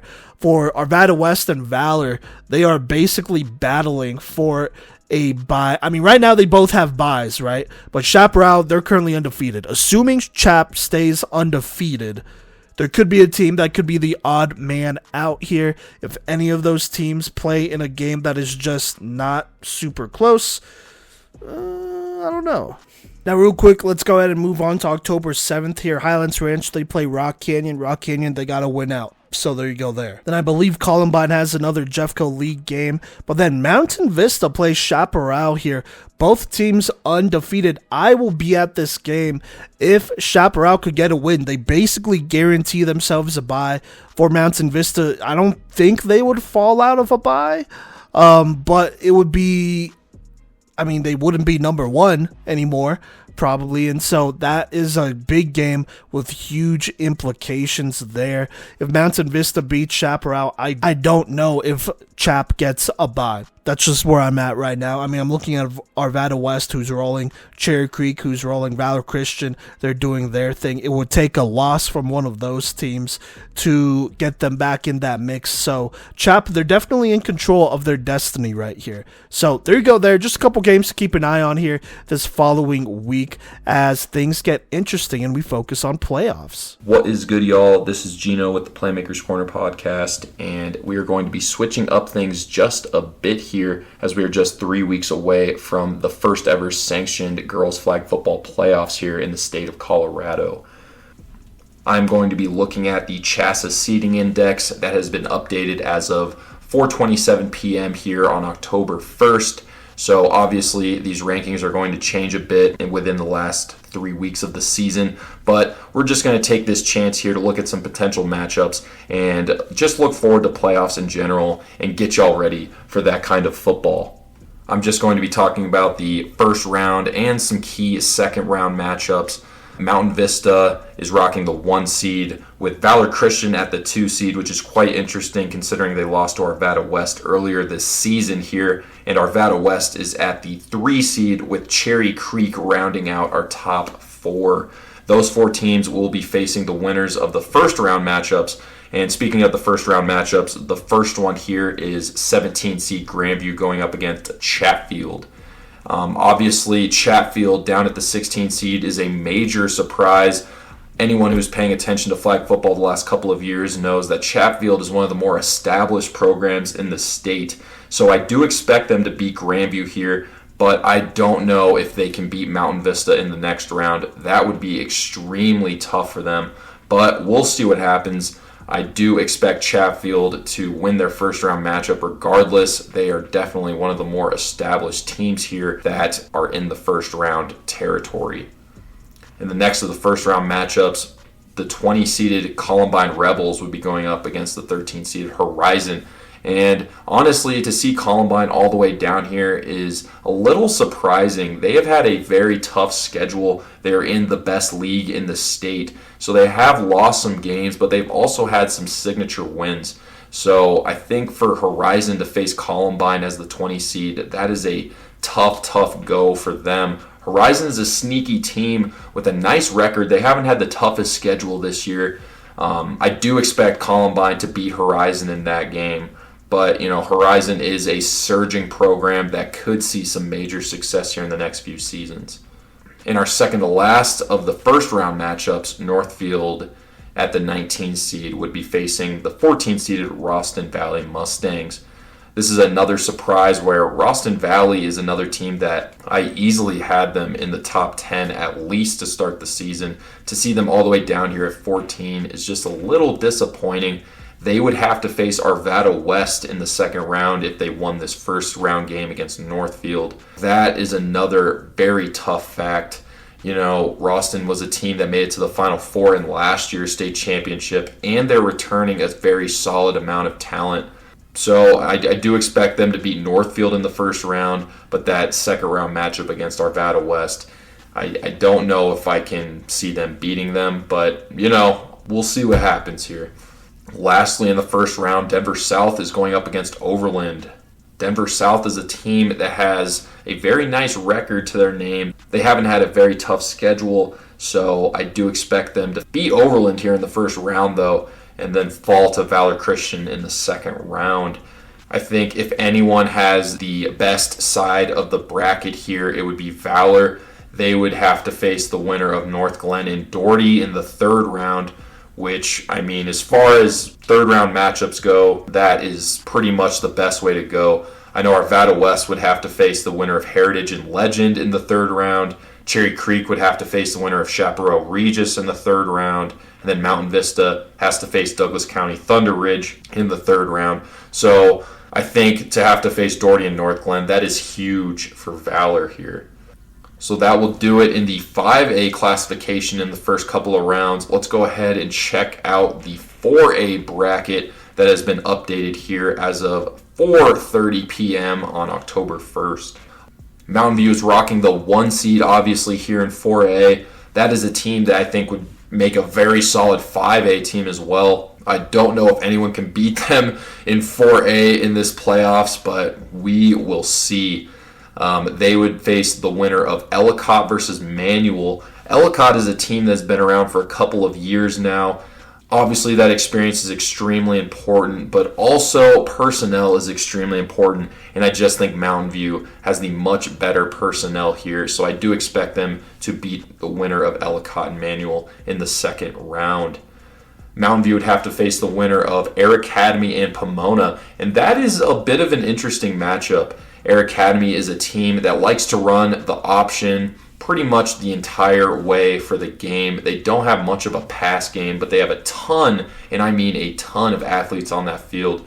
They have a few defenders there that could be some potential all-PMC players, but I don't know if they can beat Pomona, who is one of the more established teams in all of Colorado. They were a Final Four team last year, and they have a QB in Jay Cordova, who is one of the best players in the entire state. So I do expect Pomona to win that game against Air Academy to face Mountain View in the third round. That is a very tough go to have to face Mountain View in the third round, but Pomona did schedule a lot of tough teams early in the season, so that is playing a huge factor here in their 8 seed. Moving down now, we have Denver North and Littleton facing off in the first round. The winner of that game will have the pleasure of facing Green Mountain, who is another team that has been around here for a couple of years now. Littleton is a team that's had a rough go this season. It's interesting to see them in the playoffs in the first place. I do expect Denver North to win this game by a couple of scores to face Green Mountain in the second round, and then I expect Green Mountain to win that game. Next here we have the 3-seeded Mullen Mustangs, who are going to face the winner of Coronado and Ponderosa. Ponderosa is a team that we got to see in the Summer League games, and then Coronado, Simon and I had the pleasure of seeing them play at Vanguard School just a couple of weeks ago. And I have to say, I do expect Mullen to beat whoever wins this first round matchup. Mullen is a team that has a very complete roster with a ton of athletes and playmakers just littered all over the field, including probably the best pass rush in all of 4A. So I do expect them to move on here to the third round. They would be facing the winner of Elizabeth and George Washington. Elizabeth is another team that we got to see. I saw them play against Vista Ridge, and they almost got the win there. That is an offense that doesn't have a ton of firepower, but their defense makes a ton of plays, and that's what keeps them in the games. And as for George Washington, them at the 6th seed is a little surprising. I know they have a decent record, but they haven't really faced anyone too tough, and when they have, it didn't go well. So I think Elizabeth would probably beat George Washington in this second round matchup to face Mullen in the third round.